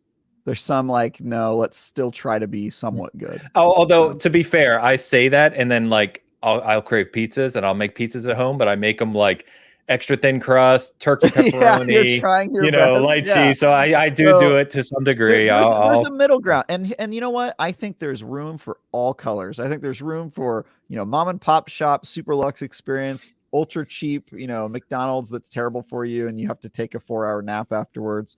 And I think there's also room for semi-healthy In-N-Out fries that are animal style. And you know what? Animal style is not bad. No, it's not. To be clear, I've had animal style. It's not that it's bad. It's that if you need that for it to be good, then it's not good. They're baked, but you're still getting less fat than if you ate oil fried fries. So people might be dead in 10 years. But you know what? My life is going to be filled with delicious, fat-filled, seasoned food, and I will die a happy man. While you guys are living an extra 20 years in your crazy baked fry world that somehow exists, you know, eating whatever it is that you're eating to be healthy. We found Dan's passion subject. I mean, just get out of my face. And you know what? I don't have a problem with anything Dan's saying. You can live your life the way you want to live. I certainly think he's living in the right part of the country, and I respect him for it. You know, good for you. We've got people weighing in here. D Whitaker with the $4.99 super chat over on Hoeg's channel. Thank you for supporting Hoeg's channel. Their fries are bland and need salt, but their burgers are awesome. It might just be nostalgia talking because I live in Georgia now, but I grew up in California. Fair enough. And let me say this. Here's what I'll propose. I haven't met someone, and you can tell me if I'm wrong right now. I haven't met someone because if you don't know, by the way, this has been a huge ongoing debate in the gaming community between In-N-Out and Five Guys. That's how it started. But just In-N-Out in general has become a debate. I haven't met someone who grew up on the East Coast or Midwest and grew up with Philly cheesesteaks, you know, East Coast food, Midwest barbecue, meat, and more meat. That then goes to In-N-Out and says this is a fantastic burger. It doesn't happen. Yeah, I mean, even Californians have had better burgers. They just, again, it's the compromise. Right? Yeah, I agree with you. It's the PSVR2 of burgers. Oh, no, Full circle. I'm not having that. Full circle. It's compromised. It's you know, no, because they couldn't spend all the money, right? It's the PSVR1 burger being sold to me by Californians as the Valve Index. That's what In-N-Out is. Wow. Yeah, I guess, you know, it doesn't truly work because the PSVR is sort of a luxury, and In-N-Out's just very cheap. That's the point. Even Californians don't think it's the best burger we've ever had. We know there's better burgers, guys. We need to stop also pushing Whataburger. I can't remember who said this, but you know, Texas has so much to offer in that space. Yeah, taking Whataburger and making it some kind of it's the same thing. Also, it's the same thing. Even Five Guys. Five Guys is super mid. I don't know why it's the battle of the mid burger joints. Like, if you want a real good burger, go to a place that is local. I completely agree with that. I think my point usually is if you're talking about these mid-level burger joints like we're talking about, Five Guys is the best of them. And their fries are actually good. But I agree with you completely. If you're going to go get a burger and fries and want to do it right, find a place that does it local. Yeah. Or don't, and just go get McDonald's. For God's sakes, they got the best fries in the damn world. I mean, they have to argue. Oh, no. Not even close. In California, salt and crack. That is it. Look, I will not refute anything Dan is saying because I don't have really a horse in this race. But I will say that in California, there are signs posted in McDonald's that say that the fries are known to cause cancer. So, as is everything in California. What's up, y'all? We're here. We out. What's up? Yes, Googleman have been to Steak and Shake. Steak and Shake is fine. Shake Shack's fine. There's quite you guys live in Kansas. There's so many better burger joints. Why are you going to chains? We literally had Wahlburgers for like a hot minute, and then they went out of business because they were crap too. So there's still one on 119th Street. There's still Wahlburgers there. It's gone. Are you serious? Oh, it was there like a month ago. You know why? Because guess what's about 100 yards away from it? A Five Guys that has done it better for years. Sorry, Marky Mark and your funky bunch of stupid brothers. All right, bad move. Hey, right? By the way, Dan, even Freddy's is better. Oh, Freddy's is fine. Yeah, that's an average. Yeah. Hey, let's it's not great. I will have no slander of the White Castle in this chat. This has been one of our longest topics of the day. I went to eat 44 White Castles in one sitting. It's a record in Detroit, Michigan. So shout out Hoeg. I will say this, Dan, you are a credible person on this topic, way more than games as a service. You know what you're talking 100%. about when it comes to this. So I honestly, I'm gonna defer to Dan's wisdom. Yeah. Oh, honestly. Yeah. Have you seen the pictures of the brisket and burnt ends that Dan makes? Yes. Delicious. He knows what he's doing. There you go. Knows what he's doing. That's why I want to take him in and out so bad, because I'm going to record the reaction as he bites into that thing they call a burger and those things they call fries. The burger, it's just very thin meat. We're trying to, again, it's a compromise. It's not. Dan, it's not good. Yeah. Anyway, we got another super chat by Amazing Meta back again. Now. Nothing beats homemade burgers and fries. Yay for growing up in small Kansas where there are no fast food options. We're in Kansas. Yeah, you realize me and Dan are in Kansas too, Meta. So shout out, love the super chat. That's a perfect end cap, I think, for the show today. We have something in common because there's also no chains in San Francisco. It's wonderful. Man. Thank you, Meta, for supporting Hoeg's channel. Appreciate you. Chat, as always, you've been awesome today. We're going to go ahead and wrap up Burger Bitcast or the SG Burger Cast today. As always, like we said, thank you for all the support. Thanks for all of you who double dip on Season Gaming and Hoeg Law. If you haven't, greatly appreciate it. Obviously, Hoeg channel has way more subs than we do over at SG, but any support you can throw SG's way is hugely appreciated. We will continue to simulcast. Sadly, Hoeg had, I believe he said he had, not therapy. What's the word I'm looking for? Physical therapy, right? It is therapy, physical therapy. He had that this morning, and he was going through some stuff, so he couldn't swing by today, at least for a little bit. But hopefully he'll surprise us again in the coming weeks. But appreciate all of you. If you're tuning in on the audio version, I know it gets a little crazy with the emojis and everything else, the super chats. But we had like super high listeners last week again too on the audio side. So thank you for that. Thank you for bearing with us as we talk through all this ridiculous stuff. Over at SG, are we bringing a service that Travis is doing to our audio listeners who can't see emojis? He is describing them. So we're actually, this is true. Accessibility at Season Gaming. You're welcome. That's what we do. Mm-hmm. By the way, real quick on SG channel, we'll have a lot more on PSVR2. If you want to know more about PSVR2, we do have a little hub up on the site, and I'll be doing more on that. Got a couple videos coming this week on the new Diablo statue and the Scuff Instinct Pro later this week. So I'll leave it there. Travis, what you got? I like that this podcast was equal parts seasoning and equal parts gaming. That seems appropriate given your guys' brand. Very good. I've got an IGN first announcement coming up. I think it's going to be maybe the day before March 1st, or will be like on March. We'll announce what the game is, and I'll talk about that.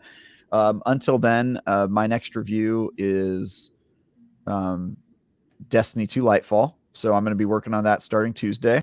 And I just can't talk about anything else I'm working on. So I'm playing stuff. I'm doing things. I'm very, very, very excited to show you guys the game I got to play all this week. So it's a very I can't say more than that, but I'm excited to share it with everybody. Send me some DMs so I can leak them and get you banned.